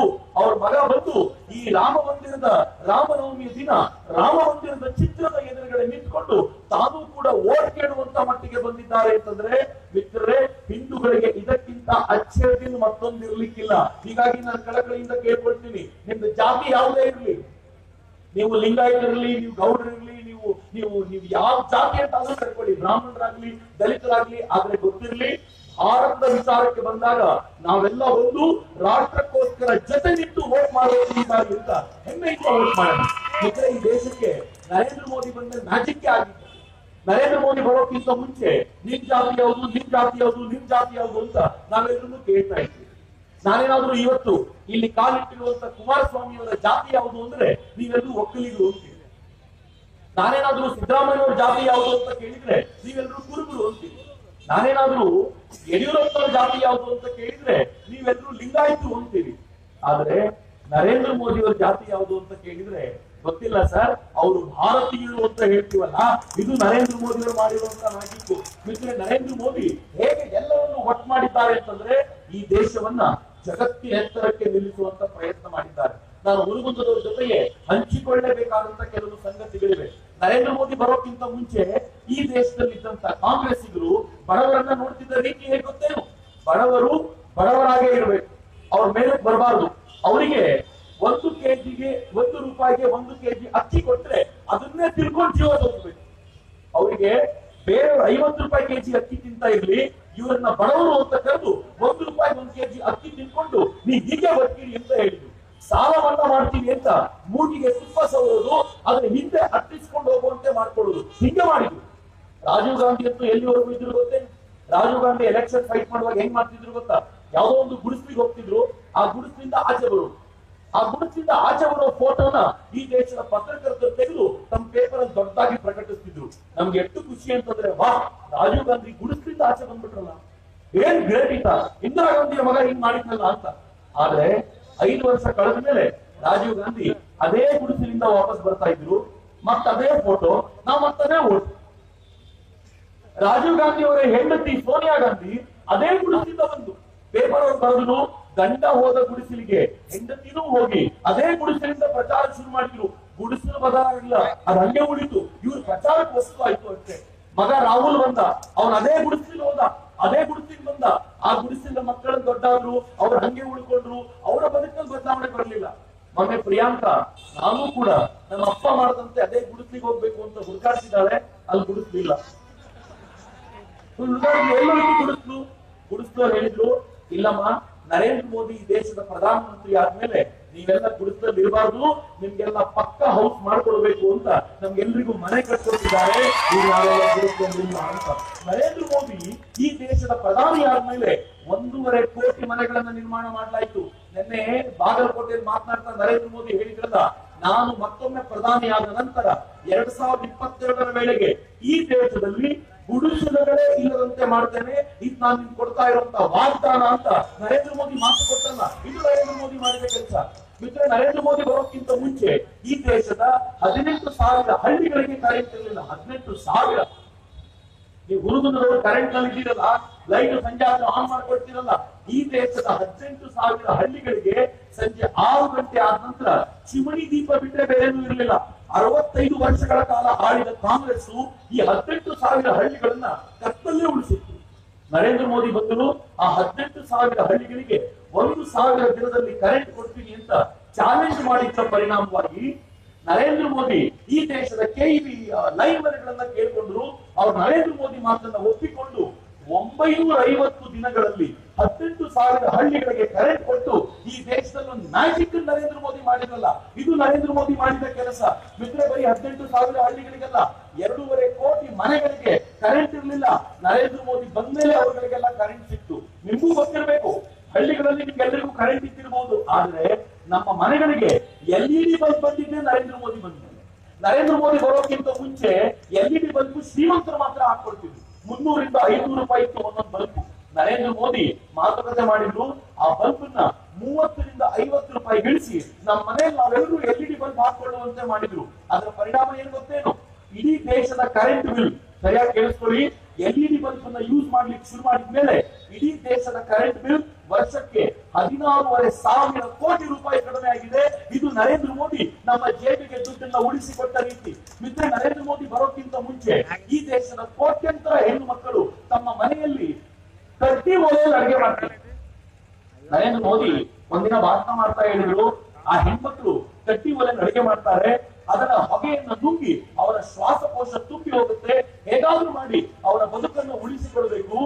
ಯಾರ್ಯಾರು ಸಿಲಿಂಡರ್ಗೆ ಸಬ್ಸಿಡಿ ತೆಗೆದುಕೊಳ್ತೀರೋ ಅವರದನ್ನ ಬಿಟ್ಟುಕೊಡಿ, ಆ ಹೆಣ್ಮಕ್ಳಿಗೆ ಸಿಲಿಂಡರ್ ಕೊಡ್ತೀನಿ ಅಂತ ನರೇಂದ್ರ ಮೋದಿ ಹೇಳಿದ ನಂತರ ಈ ದೇಶದ 1 ಕೋಟಿ ಜನ ಸಬ್ಸಿಡಿ ಬಿಟ್ಟುಕೊಟ್ರು. ಅದರ ಪರಿಣಾಮ 7 ಕೋಟಿ ಮನೆಗಳಿಗೆ ಇವತ್ತು ಸಿಲಿಂಡರ್ ನ ನರೇಂದ್ರ ಮೋದಿ ತಲುಪಿಸಿದ್ದಾರೆ. ಇದು ನರೇಂದ್ರ ಮೋದಿ ಮಾಡಿದ ಮ್ಯಾಜಿಕ್. 7 ಕೋಟಿ ಮನೆಗಳಿಗೆ ಸಿಲಿಂಡರ್ ಬಂದ್ರಿಂದ ಏನಾಯ್ತು ಅಂತ ಅನೇಕರು ಕೇಳ್ತಿದೆಯಲ್ಲ. ನನ್ನ ಕೆಲವು ಮಿತ್ರರು ಒಂದಷ್ಟು ಬಟ್ಟೆ ನೇಯ್ಗೆಕಾರರು, ಇಲ್ಲಿ ತುಂಬಾ ಜನ ನೇಕಾರರಿದ್ದಾರೆ, ಬಟ್ಟೆ ನೇಯೋರ ಮನೆಗೆ ರಾಯಚೂರ್ನ ಹತ್ರ ಹೋಗಿ ಅಲ್ಲಿಗೆ ಹೋಗಿ ಆ ಮನೆಯಲ್ಲಿ ಹೆಣ್ಮಕ್ಳನ್ನ ಕೇಳಿದ್ರು, ನಿಮ್ ಮನೆಗೆ ಸಿಲಿಂಡರ್ ಬಂದಿದ್ರಿಂದ ಏನ್ ಲಾಭ ಆಗಿದೆ? ಆ ಹೆಣ್ಮಕ್ಳು ಏನ್ ಹೇಳ್ತು ಗೊತ್ತಾ? ಮೊದಲು ಅಡಿಗೆ ಮಾಡ್ಲಿಕ್ಕೆ 2 ಗಂಟೆ ಆಗ್ತಿದ್ವಿ, ಈಗ 20 ನಿಮಿಷದಾಗ ಅಡಿಗೆ ಮುಗಿತಾವ್ರಿ. ಉಳಿದ ಟೈಮಲ್ಲಿ ಏನ್ ಮಾಡ್ತೀರಾ ಅಂದ್ರೆ ಆ ಹೆಣ್ಮಕ್ಳು ಹೇಳ್ತಾರೆ, ಉಳಿದ ಟೈಮಲ್ಲಿ 1 ಸೀರೆ 1 ತಿಂಗಳಿಗೆ ಜಾಸ್ತಿ ನೇಯ್ತೀನಿ, ನನ್ನ ಆದಾಯ ಜಾಸ್ತಿ ಆಯ್ತು, ನರೇಂದ್ರ ಮೋದಿ ನನ್ನ ಆದಾಯನ ಹೆಚ್ಚಿಸಿದ್ರು ಅಂತ ಹಳ್ಳಿ ಹೆಣ್ಮಕ್ಳು ಮಾತನಾಡ್ತಾರಲ್ಲ. ಮಿತ್ರ, ಕಾಂಗ್ರೆಸ್ ನನ್ನನ್ನ ನಿಮ್ಮನ್ನ ನೋಡ್ತಾ ಇದ್ದಿದ್ದು ಹೆಂಗೆ ಗೊತ್ತಾ? ಕಾಂಗ್ರೆಸ್ ನಲ್ಲಿ ಬುದ್ಧಿವಂತ ಯಾರು ಅಂದ್ರೆ ಯಾರಿಗೆ ಲೂಟಿ ಮಾಡ್ಲಿಕ್ಕೆ ಬರುತ್ತೋ ಅವ್ರು ಮಾತ್ರ ಬುದ್ಧಿವಂತರು, ಉಳಿದವರು ಯಾರು ಅಲ್ಲ ಅಂತ. ಅದಕ್ಕೆ ಕಾಂಗ್ರೆಸ್ ಏನ್ ಹೇಳ್ತಿದ್ದು ಗೊತ್ತಾ ನಮ್ಗೆಲ್ಲ? ಕಾಂಗ್ರೆಸ್ ಹೇಳ್ತಿದ್ದು ಈ ದೇಶದ ಬಡವರಿಗೆ, ಇದು ಬಹಳ ಇಂಪಾರ್ಟೆಂಟ್ ಸಂಗತಿ, ನೀವೆಲ್ಲರೂ ಕೇಳಿಸ್ಕೊಳ್ಳೇಬೇಕಾಗಿರುವಂತದ್ದು. ನರೇಂದ್ರ ಮೋದಿ ಎಂತ ಮ್ಯಾಜಿಕ್ ಮಾಡಿದ್ರು ಈ ದೇಶದಲ್ಲಿ ಅಂತ. ಈ ದೇಶದ ಬಡವರನ್ನ ಕಾಂಗ್ರೆಸ್ ಯಾವತ್ತೂ ಬ್ಯಾಂಕ್ಗೆ ಕರೀಲೇ ಇಲ್ಲ. ಈ ದೇಶದ ಬಡವರು ಬ್ಯಾಂಕಿಗೆ ಬರುವಷ್ಟು ಯೋಗ್ಯರಲ್ಲ, ಅವರಿಗೆ ಬ್ಯಾಂಕಿಗೆ ಬರುವಷ್ಟು ಬುದ್ಧಿ ಇಲ್ಲ, ಚಲನ್ ತುಂಬ್ಲಿಕ್ಕೆ ಬರಲ್ಲ, ದುಡ್ಡು ಹಾಕ್ಲಿಕ್ಕೆ ಬರಲ್ಲ, ಬ್ಯಾಂಕಿಂದ ದುಡ್ಡು ತೆಗಿಲಿಕ್ಕೆ ಬರಲ್ಲ, ಅವ್ರು ಹಂಗೆ ಇರ್ಲಿ ಅಂತ ಈ ದೇಶದ 50-55% ಜನರನ್ನ, ಅಂದ್ರೆ 155 ಜನ ಬ್ಯಾಂಕಿಗೆ ಬರ್ತಿರ್ಲಿಲ್ಲ. ನರೇಂದ್ರ ಮೋದಿ ಹೇಳಿದ್ರು, ನೀವು ಬ್ಯಾಂಕಿಗೆ ಬರ್ಲಿಲ್ಲ ಅಂತಂದ್ರೆ ನಿಮ್ಗೆ ಸಾಲ ಬೇಕು ಅಂದ್ರೆ ಏನ್ ತಗೊಳ್ತೀರಾ? ಬಡ್ಡಿ ಅಂಗಡಿಯನ್ನು ತಗೊಳ್ತೀರಾ. ಆ ಬಡ್ಡಿ ಅಂಗಡಿಯ ಸಾಲ ತೀರಿಸಿಕೊಳ್ಳಿಕ್ಕಾಗದೆ ಆತ್ಮಹತ್ಯೆ ಮಾಡ್ಕೊಳ್ತೀರಾ. ಅದ್ರ ಬದಲು ನೀವು ಮೊದಲು ಬ್ಯಾಂಕಿಗೆ ಬನ್ನಿ, ಬ್ಯಾಂಕಿನ ಯೋಜನೆಗಳನ್ನ ನೀವು ಉಪಯೋಗಿಸ್ಕೊಳ್ಳಿ ಅಂತ ಕೇಳಿದ್ರು. ನನ್ನ ಊರಿನ ಬಡವರು ಏನಂತ ಗೊತ್ತಾ? ಸರ್, ಬ್ಯಾಂಕ್ಗೆ ಬರ್ಬೋದು, ಆದ್ರೆ ಬ್ಯಾಂಕಿನ ಮೇಲೆ ನಂಬಿಕೆ ಇಲ್ಲ ನಮ್ಗೆ. ನಮ್ಗೆಲ್ರಿಗೂ ಅಕ್ಕಿ ಡಬ್ಬದ ಮೇಲೆ, ರಾಗಿ ಡಬ್ಬದ ಮೇಲೆ ನಂಬಿಕೆ ಇರೋದು, ಅದರಲ್ಲೇ ದುಡ್ಡು ಇಡ್ತೀವಿ ಹೊರತು ಬ್ಯಾಂಕ್ ಅಲ್ಲಿ ಇಡೋಲ್ಲ ಅಂದ್ರು. ನರೇಂದ್ರ ಮೋದಿ ಬಡತನದ ಕುಟುಂಬದಿಂದ ಬಂದವರು. ರಾಹುಲ್ ಗಾಂಧಿಗೆ ಬಡತನ ಅಂದ್ರೆ ಏನು ಅಂತ ಗೊತ್ತಿಲ್ಲ. ಇತ್ತೀಚೆಗೆ ಯಾರೋ ತಮಾಷೆ ಮಾಡ್ತಿದ್ರು. ರಾಹುಲ್ ಗಾಂಧಿ ಯಾರೋ ಕೇಳಿದ್ರಂತೆ, ರಾಹುಲ್ ನೀವು ಬಡತನ ನೋಡಿದ್ದೀರಾ? ರಾಹುಲ್ ಹೇಳಿದಂತೆ, ಬಹಳ ಹತ್ತಿರದಿಂದ ನೋಡಿದ್ದೀನಿ. ಇವ್ರು ಕೇಳಿದ, ಎಷ್ಟು ಹತ್ತಿರದಿಂದ? ಎಷ್ಟು ಹತ್ತಿರದಿಂದ ಅಂದ್ರೆ, ಒಂದು ಊರಿಗೆ ಫ್ಲಡ್ಸ್ ಬಂದಿತ್ತು, ಪ್ರವಾಹ ಬಂದಿತ್ತು, ಆಗ ನಾನು ಹೆಲಿಕಾಪ್ಟರ್ ಕೂತ್ಕೊಂಡು ನೋಡ್ತಾ ಇದ್ದೆ, ದುರ್ಬೀನ್ ಹಾಕೊಂಡು ಹತ್ತಿರದಿಂದ ನೋಡಿದೆ ಬಡತನ ಅಂದ್ರೆ ಹೆಂಗಿರುತ್ತೆ ಅಂತ. ಅಷ್ಟು ಹತ್ತಿರದಿಂದ ನೋಡಿದ್ದೀನಿ ಅಂತ. ರಾಹುಲ್ ಗಾಂಧಿ ಬಡತನವನ್ನ ದುರ್ಬೀನಲ್ಲಿ ನೋಡಿರುವುದು. ನರೇಂದ್ರ ಮೋದಿ ಬಡತನದಲ್ಲೇ ಬದುಕಿ ಬಂದಿರುವ ವ್ಯಕ್ತಿ ಆಗಿದ್ದರಿಂದ ನಮ್ಮ ಸಮಸ್ಯೆ ಅರ್ಥ ಆಗೋದು ನರೇಂದ್ರ ಮೋದಿಗೆ ಮಾತ್ರ. ನರೇಂದ್ರ ಮೋದಿ ಏನ್ ಹೇಳಿದ್ರು ಗೊತ್ತಾ? ನರೇಂದ್ರ ಮೋದಿ ಹೇಳಿದ್ರು, ನೀವು ಅಕ್ಕಿ ಡಬ್ಬದಲ್ಲಿ, ರಾಗಿ ಡಬ್ಬದಲ್ಲಿ ದುಡ್ಡಿಡಿ, ಆದ್ರೆ ನೀವು ಬ್ಯಾಂಕಿಗೆ ಬಂದ್ರೆ ಒಂದು ಫ್ರೀ ಪಾಸ್ಬುಕ್ ನಿಮ್ಗೆ ಕೊಡ್ತೀನಿ ಅಂತ. ಯಾವಾಗ ಫ್ರೀ ಪಾಸ್ಬುಕ್ ಅಂದ್ರು ನಮ್ಮ ಹಳ್ಳಿ ಜನ ಓಡಿ ಬಂದ್ರು. ಈ ದೇಶಕ್ಕೆ ಫ್ರೀ ಅಂತಂದ್ರೆ ಓಡಿ ಬರ್ತಾರೆ ಅಂತ ಗೊತ್ತಿದೆ ನರೇಂದ್ರ ಮೋದಿ. ಫ್ರೀ ಪಾಸ್ಬುಕ್ ಅಂತ ಕರೆದ್ರು. ನಿಮ್ಗೆ ಆಶ್ಚರ್ಯ ಆಗುತ್ತೆ, ಒಂದೇ ವರ್ಷದಲ್ಲಿ ಯಾವುದನ್ನ ಕಾಂಗ್ರೆಸ್ 65 ವರ್ಷಗಳಲ್ಲಿ ಮಾಡ್ಲಿಕ್ಕೆ ಆಗಿರ್ಲಿಲ್ವೋ, ನರೇಂದ್ರ ಮೋದಿ ಒಂದೇ ವರ್ಷದಲ್ಲಿ 34 ಕೋಟಿ ಜನರಿಗೆ ಈ ದೇಶದಲ್ಲಿ ಅಕೌಂಟ್ ಕೊಡಿಸುವ ಮೂಲಕ ವರ್ಲ್ಡ್ ರೆಕಾರ್ಡ್ ಮಾಡಿದ್ರು. ಆ ರೆಕಾರ್ಡ್ ಮಾಡಿದ ನಂತರ ಏನ್ ಮಾಡಿದ್ರು ಗೊತ್ತಾ? ಆ ಅಕೌಂಟ್ ಶುರು ಮಾಡಿದ ನಂತರ 1 ವರ್ಷದ ನಂತರ ನರೇಂದ್ರ ಮೋದಿ ಹೇಳಿದ್ರು, ಈ ದೇಶದಲ್ಲಿ ಇನ್ನು ಮುಂದೆ 500 ರೂಪಾಯಿ 1000 ರೂಪಾಯಿ ನೋಟ್ ನಡೆಯಲ್ಲ, ಯಾರ್ಯಾರು ಇಟ್ಟಿದ್ದೀರೋ ಎಲ್ಲ ತಂದು ನಿಮ್ ಅಕೌಂಟ್ ಅಲ್ಲಿ ಹಾಕೊಳ್ಳಿ. ಅಕ್ಕಿ ಡಬ್ಬದಲ್ಲಿ ರಾಗಿ ಡಬ್ಬದಲ್ಲಿ ಇಟ್ಟವ್ರಿಗೆಲ್ಲ ಬಹಳ ಖುಷಿ, ಹಬ್ಬ ನಾವು ದುಡ್ಡು ಹಾಕ್ಲಿಕ್ಕೆ ಒಂದು ಅಕೌಂಟ್ ಆದ್ರೂ ಆಯ್ತಲ್ಲ. ಹಿಂದೆ ಹೋದ್ರೆ ಏನ್ ಮಾಡ್ಬೇಕಿತ್ತು, ಊರಿನ ಶ್ರೀಮಂತರ ಬಳಿ 500 ರೂಪಾಯಿ ನೋಟ್ ಅಂತ ಕೊಟ್ರೆ ಆ ಊರಿನ ಶ್ರೀಮಂತ ಏನ್ ಮಾಡ್ತಿದ್ದ ಗೊತ್ತಾ, ಆ 500 ರೂಪಾಯಿ ನೋಟ್ ನಲ್ಲಿ 100 ಮಾತ್ರ ಕೊಡ್ತಿದ್ದ. ಇಷ್ಟೇ ನನ್ನ ಹತ್ರ ಆಗೋದು, ಉಳಿದ್ ಕೊಡ್ಲಿಕ್ಕೆ ಆಗಲ್ಲ ಅಂತ 500 ರೂಪಾಯಿ ಇಟ್ಕೊಳ್ತಿದ್ದ. ಉಳಿದ 300 ರೂಪಾಯಿಗೆ ಒಂದು ಕಲ್ಲನ್ನು ಕೊಟ್ಟು ನರೇಂದ್ರ ಮೋದಿ ಅವರ ಫೋಟೋ ನೋಡಿ ಯಾರ್ಯಾರು ಬಿಜೆಪಿ ಕಾರ್ಯಕರ್ತರು ಇದ್ದಾರೋ ಎಲ್ರಿಗೂ ಒಂದೊಂದು ಹೊಡೆದು ಮಾತಿದ್ರೆ ಎಲ್ಲ 55% ಜನ ಬಡವರು ಎದ್ದು ಬಂದು ಬೀದಿಗೆ ಬಂದು ನಿಂತ್ಕೊಳ್ತಿದ್ರು. ಆದ್ರೆ ನರೇಂದ್ರ ಮೋದಿ ಮೊದಲು ಆ ಬಡವರಿಗೆ ಅಕೌಂಟ್ ಮಾಡಿ ಕೊಟ್ಟು ನಿಮ್ಮ ಅಕೌಂಟ್ ಅಲ್ಲಿ ದುಡ್ಡು ಹಾಕೊಳ್ಳಿ ಎಂದಾಗ ಎಲ್ಲರೂ ಪ್ರೀತಿಯಿಂದ ಲೈನ್ ನಿಂತ್ಕೊಂಡು ದುಡ್ಡು ಹಾಕೊಂಡ್ರು. ಉಲ್ಟಾ ಏನಾಯ್ತು ಗೊತ್ತಾ, ಈಗ ಬಡವರು ಶ್ರೀಮಂತರ ಹತ್ರ ಬರಬೇಕಿತ್ತು, ಉಲ್ಟಾ ಈಗ ಶ್ರೀಮಂತರ ಬಡವರ ಹತ್ರ ಹೋಗಿ ನಿಮ್ಮ ಅಕೌಂಟ್ ಇದೆಯಲ್ಲ ಸ್ವಲ್ಪ ದುಡ್ಡು ಇಲ್ಲ. ಈ ದೇಶದಲ್ಲಿ ಯಾವತ್ತಾದ್ರೂ ಈ ಮ್ಯಾಚಿಂಗ್ ನಡೆದಿದ್ದು ನೋಡಿದ್ದೀರಾ? ಬಡವರ ಹತ್ರ ಶ್ರೀಮಂತರ ಬರೋದು, ಬಡವರ ಬಳಿ ಬಂದು ನಿಂತ್ಕೊಳ್ಳೋದು, ನಿಮ್ ಅಕೌಂಟ್ ಇದೆಯಲ್ಲ ನನ್ ದುಡ್ಡು ಇಟ್ಕೊಳ್ಳಿ ಅಂತ ಹೇಳೋದು. ನರೇಂದ್ರ ಮೋದಿ ಬಡವರಿಗೆ ಕೊಟ್ಟಂತ ಗೌರವ ಇದು. ಆನಂತರ ಏನ್ ಮಾಡಿದ್ರು ಗೊತ್ತಾ ನರೇಂದ್ರ ಮೋದಿ, ಆಧಾರ್ ಕಾರ್ಡ್ಗೆ ನಿಮ್ ಅಕೌಂಟ್ ಕನೆಕ್ಟ್ ಮಾಡಿ ಅಂತಂದ್ರು. ನಮ್ಮ ಅನೇಕ ಗಲಾಟೆ ಮಾಡಿದ್ರು, ಹೆಂಗ್ ಸರ್ ಕನೆಕ್ಟ್ ಮಾಡೋದು, ಆಗಲ್ಲ ಅಂತ. ನರೇಂದ್ರ ಮೋದಿ ಹೇಳಿದ್ರು, ಕನೆಕ್ಟ್ ಮಾಡ್ಲೇಬೇಕು. ಯಾಕೆ ಅಂತಂದ್ರೆ ಇನ್ನು ಮುಂದೆ ನಿಮಗ್ ಬರ್ಬೇಕಾಗಿರೋ ಸಬ್ಸಿಡಿ ನೇರವಾಗಿ ಅಕೌಂಟ್ಗೆ ಕೊಡ್ತೀನಿ ಅಂತ. ಅಲ್ಲಿವರೆಗೂ ಕಾಂಗ್ರೆಸ್ಸಿನ ಆಡಳಿತ ಹೆಂಗಿತ್ತು ಗೊತ್ತಾ, ನಿಮ್ಗೇನಾದ್ರೂ ನರೇಗಾ ಸ್ಕೀಮಿನ ದುಡ್ಡು ಬರಬೇಕು ಅಂತಂದ್ರೆ ಅದನ್ನ ಗ್ರಾಮ ಪಂಚಾಯತಿಯಿಂದ ಕೊಡ್ಲಾಗ್ತಿತ್ತು. ಅಲ್ಲಿ ಕುಳಿತಿರೋ ವ್ಯಕ್ತಿ ನಿಮ್ಗೆ 500 ರೂಪಾಯಿ ಕೊಡಬೇಕಾದ್ರೆ 300 ರೂಪಾಯಿ ಕೊಡ್ತಿದ್ದ, 200 ರೂಪಾಯಿ ಇಟ್ಕೊತಿದ್ದ. ಅವಾಗ ನಾವೇನ್ ಮಾಡ್ತಿದ್ವಿ ಗೊತ್ತೇನು, ಆ 300 ರೂಪಾಯಿ ಆದ್ರೂ ಬಂದಲ್ಲಪ್ಪ ಅಂತ ಖುಷಿಯಿಂದ ಬರ್ತಿದ್ವಿ. ನರೇಂದ್ರ ಮೋದಿ ಹೇಳಿದ್ರು, ನಿಮ್ಮ 1 ರೂಪಾಯಿ ಕೂಡ ಯಾವ ತಿನ್ನದಂತೆ ಮಾಡ್ತೀನಿ ಅಂತ ಅಕೌಂಟ್ ಅನ್ನ ಆಧಾರ್ಗೆ ಕನೆಕ್ಟ್ ಮಾಡಿ ಅಕೌಂಟ್ಗೆ ನೇರವಾಗಿ ದುಡ್ಡು ಹಾಕ್ಲಿಕ್ಕೆ ಶುರು ಮಾಡಿದ ನಂತರ ಈ ದೇಶದಲ್ಲಿ 6 ಲಕ್ಷ ಕೋಟಿ ರೂಪಾಯಿ ಹಣ ಕಳೆದ 5 ವರ್ಷದಲ್ಲಿ ನೇರವಾಗಿ ಅಕೌಂಟ್ಗೆ ಬರುವಂತಾಯ್ತಲ್ಲ. 85% ಮೋಸ ಆಗೋದನ್ನ ನರೇಂದ್ರ ಮೋದಿ ತಡೆದ್ರು. ರಾಜೀವ್ ಗಾಂಧಿ ಒಮ್ಮೆ ಹೇಳಿದ್ರು, ನಾನು ಡೆಲ್ಲಿಯಿಂದ 1 ರೂಪಾಯಿ ಕೊಟ್ರೆ, ಸರಿಯಾಗಿ ಕೇಳಿಸ್ಕೊಳ್ಳಿ, ಕಾಂಗ್ರೆಸ್ಸಿನ ಕಾಲ ಮತ್ತು ನರೇಂದ್ರ ಮೋದಿಯ ಕಾಲ, ನಾನು 1 ರೂಪಾಯಿ ಮೇಲಿಂದ ಕೊಟ್ರೆ ಕೊನೆ ವ್ಯಕ್ತಿಗೆ ಬರುವಾಗ 15 ಪೈಸೆ ಮಾತ್ರ ಬಂತು. ನರೇಂದ್ರ ಮೋದಿ ಹೇಳಿದ್ರು, ನಾನು 1 ರೂಪಾಯಿ ಕೊಟ್ರೆ ಕೊನೆ ವ್ಯಕ್ತಿಗೆ 100 ಪೈಸೆ ಪರ್ಫೆಕ್ಟ್ ಆಗಿ ಬರುತ್ತೆ, ಇದು ನನ್ನ ಕಾಲ ಅಂತ ನರೇಂದ್ರ ಮೋದಿ ಹೆಮ್ಮೆಯಿಂದ ಹೇಳ್ತಾರಲ್ಲ. ಇದು ಈ ದೇಶಕ್ಕೆ ಬಂದಿರೋ ಬದಲಾವಣೆ. ಮಿತ್ರರೇ, ನರೇಂದ್ರ ಮೋದಿ ಎಲ್ಲ ತರುಣರನ್ನ, ವಿಶೇಷವಾಗಿ ದಲಿತರನ್ನ ಮೇಲೆತ್ತೋ ಪ್ರಯತ್ನ ಮಾಡಿದ್ರು, ಹಿಂದುಳಿದವರನ್ನ ಮೇಲೆತ್ತೋ ಪ್ರಯತ್ನ ಮಾಡಿದ್ರು. ಕಾಂಗ್ರೆಸ್ ಏನ್ ಮಾಡ್ತಿತ್ತು, SC ST ಗಳನ್ನ, ಹಿಂದುಳಿದವರನ್ನ ಹೇಳ್ತಿತ್ತು, ನೋಡಿ ಮೇಲ್ವರ್ಗದವರು ನಿಮ್ಮನ್ನು ತುಳಿಲಿಕ್ಕೆ ಅಂತಾನೆ ಮಾಡ್ತಿದ್ದಾರೆ ಅಂತ. ಅವಾಗ ಈ ದಲಿತರಿಗೆ, ಹಿಂದುಳಿದವರಿಗೆ ಏನ್ ಅನಿಸ್ತಿತ್ತು ಗೊತ್ತಾ, ಮೇಲ್ವರ್ಗದವರಿಂದ ರಕ್ಷಣೆಗೆ ಕಾಂಗ್ರೆಸ್ಗೆ ವೋಟ್ ಹಾಕಬೇಕು ಅಂತ. ಹೀಗೆ ಹೆದರಿಸ್ಕೊಂಡೇ ವೋಟ್ ಬ್ಯಾಂಕ್ ಮಾಡ್ಕೊಂಡು ನರೇಂದ್ರ ಮೋದಿ ಹೇಳಿದ್ರು, ಈಗ ಈ ಜಾತಿಯ ಗಲಾಟೆ ಇಲ್ಲಪ್ಪ, ಈಗ ದಲಿತ ಮತ್ತು ಬ್ರಾಹ್ಮಣರ ಗಲಾಟೆ ಇಲ್ಲ. ಈಗಿನ ಗಲಾಟೆ ಏನು ಅಂತಂದ್ರೆ ದುಡ್ಡು ಜೇಬಲ್ಲಿ ಎಷ್ಟಿದೆ ಅನ್ನೋದೇ ಇಂಪಾರ್ಟೆಂಟ್. ನಾನು ಸುಮ್ಮನೆ ಒಂದು ಘಟನೆ ಹೇಳ್ತೀನಿ ನಿಮ್ಗೆ. ಕಾರ್ಯಕ್ರಮದಲ್ಲಿ ಯಾರೋ ಕೊನೆಯಲ್ಲಿ ಬಂದು ನಿಂತಿರ್ತಾರೆ ಅಂತ ಇಟ್ಕೊಳ್ಳಿ, ಜೇಬಲ್ ದುಡ್ಡಿಲ್ಲ, ಹರಿದೋಗಿರೋ ಬಟ್ಟೆ, ಆದ್ರೆ ಜಾತಿ ಮಾತ್ರ ತುಂಬಾ ಮೇಲ್ವರ್ಗದವರದ್ದು. ಅಂತ ಜಾತಿಯವ್ರು ಬಂದು ನಿಂತ್ಕೊಂಡಿದ್ರೆ ನೀವ್ ಯಾರಾದ್ರೂ ಎದ್ದೋಗಿ ಮುಂದೆ ಬಂದು ಕರೆದು ಕೂರಿಸ್ತೀರಿ ನೋಡಿ, ಅಲ್ಲೇ ನಿಂತು ಅಂತ ಹೇಳ್ತಾರೆ. ಅದೇ ದಲಿತರಾಗಿದ್ರು ಫ್ರೆಂಡ್ಸ್ ಕಾರಲ್ಲಿ ಬಂದು ಅಲ್ಲಿಂದ ಕೆಳಗಿಳಿದ, ಜೇಬಲ್ ಒಂದು 50,000 ರೂಪಾಯಿ ದುಡ್ಡಿದೆ ಆದ ತಕ್ಷಣ ಏನ್ ಮಾಡ್ತೀವಿ ಗೊತ್ತಾ, ಓಡೋಗಿ ಅವ್ರನ್ನ ಕರ್ಕೊಂಡು ಬಂದು ನಮ್ಮೂರಿನ ಶ್ರೀಮಂತರು ಅಂತ ಮುಂದೆ ಒಂದು ಚೇರ್ ಇಲ್ಲದೆ ಹೋದ್ರು ಒಬ್ಬರು FPC ಆದ್ರೂ ಕೂರಿಸ್ತೀವಿ. ಅಂದ್ರೆ ಜಾತಿ ಅಲ್ಲ ಮುಖ್ಯ, ನಮ್ ಕಾಲ ಮೇಲೆ ನಾವು ನಿಂತ್ಕೊಂಡಿದ್ದೀವ ಅನ್ನೋದು ಮುಖ್ಯ. ನರೇಂದ್ರ ಮೋದಿ ಅದಕ್ಕೆ ಹೇಳಿದ್ರು, ತರುಣರಿಗೆ ತಮ್ಮ ಕಾಲ ಮೇಲೆ ತಾವು ನಿಂತ್ಕೊಳ್ಳೋ ಉದ್ಯೋಗವನ್ನ ಕೊಡೋದು ನನ್ನ ಜವಾಬ್ದಾರಿ ಅಂತ ನರೇಂದ್ರ ಮೋದಿ ಮುದ್ರಾ ಯೋಜನೆ ಕೊಟ್ಟರು. ನೆನ್ನೆ ನಾನು ಕಾಂಗ್ರೆಸ್ಸಿನ ಒಬ್ಬ ಲೀಡರ್ ಮಾತಾಡಿದ್ದನ್ನ ಇವತ್ತಿನ ಪೇಪರ್ ನಲ್ಲಿ ಓದ್ತಾ ಇದ್ದೆ. ಕಾಂಗ್ರೆಸ್ಸಿನ ಲೀಡರ್ ಹೇಳ್ತಾರೆ, ನಿಮ್ಮೂರಿಗೆ ಬಂದು ಕಾಂಗ್ರೆಸ್ಸಿನ ಲೀಡರ್ ಇದನ್ನು ಹೇಳಿದ್ರೆ ಈ ಪ್ರಶ್ನೆ ನೀವು ಕೇಳಬೇಕು ಅನ್ನೋ ಕಾರಣಕ್ಕೆ ಹೇಳ್ತೀನಿ. ಕಾಂಗ್ರೆಸ್ಸಿನ ಲೀಡರ್ ಹೇಳ್ತಾರೆ, ಈ ದೇಶದಲ್ಲಿ ನರೇಂದ್ರ ಮೋದಿ ವರ್ಷಕ್ಕೆ 2 ಕೋಟಿ ಉದ್ಯೋಗ ಕೊಡ್ತೀನಿ ಅಂತ ಹೇಳಿದ್ರು, ಉದ್ಯೋಗ ಕೊಡ್ಲಿಲ್ಲ ಅಂತ. ಮಿತ್ರರೇ, ನರೇಂದ್ರ ಮೋದಿ ಈ ದೇಶಕ್ಕೆ ಬಂದ ತಕ್ಷಣ ತರುಣರಿಗೆ ಹೇಳಿದ್ರು, ನೀವೆಲ್ಲ ನಿಮ್ ಕಾಲ ಮೇಲೆ ನಿಂತ್ಕೊಳ್ಬೇಕು ಅಂದ್ರೆ ಸರ್ಕಾರಿ ಉದ್ಯೋಗಕ್ಕೆ ಹಾತೊರಿಬೇಡಿ, ಏನಾದ್ರೂ ಉದ್ಯೋಗ ಮಾಡ್ಲಿಕ್ಕೆ ಶುರು ಮಾಡಿ ಅಂತ ಮುದ್ರಾ ಯೋಜನೆ ಕೊಡ್ಲಿಕ್ಕೆ ಶುರು ಮಾಡಿದ್ರು. 50,000 ರೂಪಾಯಿಯಿಂದ 10 ಲಕ್ಷ ರೂಪಾಯಿವರೆಗೂ ಲೋನ್ ಕೊಲಾಟರಲ್ ಇಲ್ಲದೆ ಸಿಗುತ್ತೆ ಅಂತ ನರೇಂದ್ರ ಮೋದಿ ಯೋಜನೆ ಮಾಡಿಕೊಟ್ಟ ನಂತರ ಈ ದೇಶದ 17 ಕೋಟಿ ಜನರಿಗೆ ಲೋನ್ ಸಿಕ್ಕಿದೆ. ಅದರಲ್ಲಿ 8.5 ಕೋಟಿ ಜನ ದಲಿತರು ಮತ್ತು ಹಿಂದುಳಿದವರೇ ಇದ್ದಾರೆ. 17 ಕೋಟಿ ಜನಕ್ಕೆ ಲೋನ್ ಕೊಟ್ಟಿದ್ದಾರೆ. 50% ಜನ ಹೊಸ ಉದ್ಯೋಗ ಶುರು ಮಾಡಿದ್ದಾರೆ ಅಂತಂದ್ರು ಕನಿಷ್ಠ ಪಕ್ಷ 8.5 ಕೋಟಿ ಆಯ್ತು.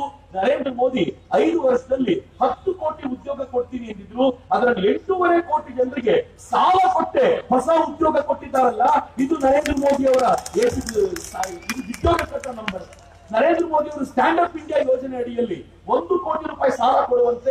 60,000 ಜನ ದಲಿತರಿಗೆ ಮತ್ತು ಹೆಣ್ಮಕ್ಳಿಗೆ ಲೋನ್ ಕೊಟ್ಟಿದ್ದಾರೆ. ಈ 60,000 ಜನರಲ್ಲಿ 30,000 ಜನ ದಲಿತರಾದ್ರೆ 30,000 ಜನ ಹೆಣ್ಮಕ್ಳು. ಇಷ್ಟು ಉದ್ಯೋಗವನ್ನ ನರೇಂದ್ರ ಮೋದಿ ಜನರೇಟ್ ಮಾಡಿದ್ದಾರೆ. ಇಷ್ಟೇ ಅಲ್ಲ ಮಿತ್ರರೇ, ನರೇಂದ್ರ ಮೋದಿ ಬರೋಕ್ಕಿಂತ ಮುಂಚೆ ಕಾಂಗ್ರೆಸ್ ಗವರ್ಮೆಂಟ್ ಇತ್ತಲ್ಲ, ಕಾಂಗ್ರೆಸ್ ಗವರ್ಮೆಂಟ್ ನ ಕಾಲಕ್ಕೆ ಈ ದೇಶದಲ್ಲಿ ಇದ್ದಿದ್ದು 2 ಮೊಬೈಲ್ ಫ್ಯಾಕ್ಟರಿಗಳು. ನರೇಂದ್ರ ಮೋದಿ ಬಂದ ಈ 5 ವರ್ಷದಲ್ಲಿ ನಮ್ಮ ದೇಶದಲ್ಲಿರುವ ಮೊಬೈಲ್ ಫ್ಯಾಕ್ಟರಿಗಳ ಸಂಖ್ಯೆ 200 ಆಗಿದೆ. 2 ಮೊಬೈಲ್ ಫ್ಯಾಕ್ಟರಿಗಳಿಂದ 200 ಮೊಬೈಲ್ ಫ್ಯಾಕ್ಟರಿಗಳಿಗೆ ನಾವು ಏರಿದ್ದೀವಲ್ಲ, ಅಷ್ಟು ಜನರಿಗೆ ಉದ್ಯೋಗ ಸೃಷ್ಟಿ ಮಾಡಿ ನರೇಂದ್ರ ಮೋದಿನೇ ಕೊಟ್ಟಿರೋದು. ಇವತ್ತು ಈ ದೇಶ ಹೆಂಗ್ ಬೆಳೆದಿದೆ ಅಂತಂದ್ರೆ, ಮೇಕ್ ಇನ್ ಇಂಡಿಯಾ ಅಡಿಯಲ್ಲಿ ನಾವು ಈ ದೇಶದಲ್ಲಿ ಶಸ್ತ್ರಾಸ್ತ್ರಗಳನ್ನ ತಯಾರು ಮಾಡ್ತೀವಿ. ಅಷ್ಟೇ ಅಲ್ಲ, ವಿದೇಶಕ್ಕೆ ಅದನ್ನ ಎಕ್ಸ್ಪೋರ್ಟ್ ಮಾಡ್ತೀವಿ. ನನ್ನ ದೇಶ ತಯಾರು ಮಾಡುವಂತ ತೇಜಸ್ ಅನ್ನೋ ವಿಮಾನಗಳನ್ನ ಸೌದಿ ಅರೇಬಿಯಾ, ದುಬೈ ಅಂತ ರಾಷ್ಟ್ರಗಳು ಕೊಂಡುಕೊಳ್ಳಲಿಕ್ಕೆ ಮುಂದೆ ಬಂದಿವೆ. ಅವು ಹೇಳಿವೆ, ಪಾಕಿಸ್ತಾನ ಮತ್ತು ಚೀನಾ ನಿರ್ಮಾಣ ಮಾಡುವ JF-17 ಗಿಂತ ತೇಜಸ್ ತುಂಬಾ ಚೆನ್ನಾಗಿದೆ ಅಂತ ತೇಜಸ್ ಅನ್ನು ಕೊಂಡುಕೊಳ್ಳಲಿಕ್ಕೆ ಆ ರಾಷ್ಟ್ರಗಳು ಮುಂದೆ ಬಂದಿದೆಯಲ್ಲ, ಇದು ನರೇಂದ್ರ ಮೋದಿ ಉದ್ಯೋಗವನ್ನ ಹೆಚ್ಚಿಸಲಿಕ್ಕೆ ಮಾಡ್ತಾ ಇರುವಂತ ಪ್ರಯತ್ನ. ಯಾರಾದ್ರೂ ಗೊತ್ತಿಲ್ಲದವರು ಕಾಂಗ್ರೆಸ್ಸಿಗೆ ಏನಂದ್ರೆ, ಉದ್ಯೋಗ ಅಂತಂದ್ರೆ ಅವ್ರ ಕಾಲ್ ಕೆಳಗೆ ಬಂದು ಯಾರಾದ್ರೂ ಕೂತಿರ್ಬೇಕು. ಕಾಂಗ್ರೆಸ್ನವರಿಗೆ ಗುಲಾಮರನ್ನ ಸೃಷ್ಟಿ ಮಾಡಿ ರೂಢಿ. ಕಾಂಗ್ರೆಸ್ಸಿಗರಿಗೆ ಈ ದೇಶದ ದೇಶಭಕ್ತರನ್ನ ಸೃಷ್ಟಿ ಮಾಡಿದ ರೂಢಿ ಇಲ್ಲ. ಕಾಂಗ್ರೆಸ್ಸಿನ ಯೋಗ್ಯತೆ ಎಂತದ್ದು ಅಂತಂದ್ರೆ, ನಾನು ಒಂದು ಕಾರ್ಯಕ್ರಮದಲ್ಲಿ ಇದ್ದಾಗ, ನನಗೆ ಬಹಳ ನಾಚಿಕೆ ಅನ್ಸುತ್ತೆ ಹೇಳಕ್ಕೆ, ಒಂದು ಕಾರ್ಯಕ್ರಮದಲ್ಲಿ ಇದ್ದಾಗ ಒಂದ್ 4 ಜನ ಕಾಂಗ್ರೆಸ್ಸಿನ ಗೂಂಡಾಗಳು ಬಂದು ನಿಂತರು ಬೆಂಗಳೂರಿನಲ್ಲಿ. ಅದು ಯಾವುದೇ ಕಾರಣಕ್ಕೂ ಪಾರ್ಟಿಯ ಕಾರ್ಯಕ್ರಮ ಅಲ್ಲ, ಇಲ್ಲದೆ ಹೋಗಿದ್ರೆ ಕಥೆನೇ ಬೇರೆ ಇರ್ತಿತ್ತು. ಆದ್ರೆ ಪೇಜಾವರ್ಷಿಗಳು ಸ್ಟೇಜ್ ಮೇಲೆ ಕೂತಿದ್ರು. ನಾನು ಮಾತನಾಡ್ತಾ ಸ್ಟಾರ್ಟಿಂಗ್ ಅಲ್ಲಿ ಭಾರತ್ ಮಾತಾ ಕಿ ಜೈ ಅಂದ್ರೆ, ಆ ಕಡೆಯಿಂದ ರಾಹುಲ್ ಗಾಂಧಿ ಕಿ ಜೈ ಅಲ್ಲಿ. ಏನ್ ದುರವಸ್ಥೆ ರೀ! ನಾವೆಲ್ಲ ದೇಶಭಕ್ತರು ಭಾರತ್ ಮಾತೆಗೆ ಜೈ ಅಂದ್ರೆ ಅವ್ರು ರಾಹುಲ್ ಗಾಂಧಿಗೆ ಜೈ ಅಂತಾರಲ್ಲ.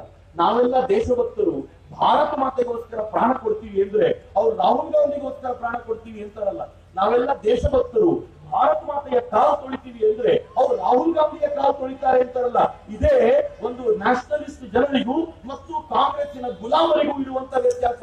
ಈ ಯೋಚನೆ ಮಾಡಿ, ನಾವು ಗುಲಾಮಿ ಸಂಸ್ಕೃತಿಯಲ್ಲಿ ಇರಬೇಕು, ಭಾರತದ ತಾಯಿಯ ಸೇವೆ ಮಾಡೋ ದೇಶಭಕ್ತರಾಗಬೇಕು ಅಂತ ಈ ಯೋಚನೆ ಮಾಡಿ. ನರೇಂದ್ರ ಮೋದಿ ನಮ್ಮೆಲ್ಲರ ಎದೆಯನ್ನ 50 ಹೆಚ್ಚು ಮಾಡಿದ್ದಾರೆ. ಇವತ್ತು ಯಾರು ಕೂಡ ಹೆದರ್ಕೊಂಡು ಕೂತ್ಕೋಬೇಕಾಗಿಲ್ಲ. ನರೇಂದ್ರ ಮೋದಿ ದೇಶಕ್ಕೆ ಪ್ರಧಾನಿ ಆದ ನಂತರ ಏನಾಗಿದೆ ಗೊತ್ತಾ? ಬಹಳ ಹೆಮ್ಮೆ ಪಡೆಯುತ್ತದೆ. ನರೇಂದ್ರ ಮೋದಿ ಬರೋಕ್ಕಿಂತ ಮುಂಚೆ ಹೆಂಗಿತ್ತು? ಕಾಶ್ಮೀರದಲ್ಲಂತೂ ಭಯೋತ್ಪಾದನೆ ನಡೀತಾ ಇತ್ತು. ಮುಂಬೈ ಬಾಂಬ್ ಬ್ಲಾಸ್ಟ್ ಆಗ್ತಿತ್ತು, ಗುಜರಾತ್ ನಲ್ಲಿ ಆಗ್ತಿತ್ತು, ಮಧ್ಯಪ್ರದೇಶದಲ್ಲಿ ಆಗ್ತಿತ್ತು, ಹರಿಯಾಣದಲ್ಲಿ ಆಗ್ತಿತ್ತು, ಒರಿಸ್ಸಾದಲ್ಲಿ ಆಗ್ತಿತ್ತು, ಛತ್ತೀಸ್ಗಢದಲ್ಲಿ ಆಗ್ತಿತ್ತು, ಆಂಧ್ರ, ತಮಿಳುನಾಡು, ಕೇರಳದಲ್ಲಿ ಆಗ್ತಿತ್ತು. ಬೆಂಗಳೂರಿನಲ್ಲಿ ಸೀರಿಯಲ್ ಬ್ಲಾಸ್ಟ್ ಆಗೋಯ್ತು. ಆದ್ರೆ ನರೇಂದ್ರ ಮೋದಿ ಬಂದ 5 ವರ್ಷಕ್ಕೆ ಕಾಶ್ಮೀರದಿಂದ ಆಚೆಗೆ ಒಬ್ಬ ಭಯೋತ್ಪಾದಕ ಬರದೇ ಇರುವಂತಹ ನರೇಂದ್ರ ಮೋದಿ ನಮ್ಮನ್ನೆಲ್ಲ ನೋಡ್ಕೊಂಡ್ರಲ್ಲ. ಇದು ನರೇಂದ್ರ ಮೋದಿ ಕಾಂಗ್ರೆಸ್ಗೆ ಗಮ್ಮಿತ್ತೆ ನಿಂಗ್ ನೋಡಕ್ಕೆ. ಕಾಂಗ್ರೆಸ್, ನಾನು ಘಟನೆ ಹೇಳ್ತೀನಿ ನಿಮ್ಗೆ, ನನ್ಗೆ ಬಹಳ ಖುಷಿ ಆಗುವಂತ ಘಟನೆ. ಕಾಂಗ್ರೆಸ್ಸಿನ ಸ್ಯಾಮ್ ಪಿತ್ರೋಡಾ, ರಾಹುಲ್ ಗಾಂಧಿಯ ಗುರು, ಇತ್ತೀಚೆಗೆ ಒಂದು ಮಾತು ಏನ್ ಹೇಳ್ತಾ ಗೊತ್ತಾ? ಮುಂಬೈಯಲ್ಲಿ ಭಯೋತ್ಪಾದಕರು ದಾಳಿ ಮಾಡಿದಾಗ ನಮಗೂ ಭಯೋತ್ಪಾದಕರ ಮೇಲೆ ಕೋಪ ಬಂದಿತ್ತು.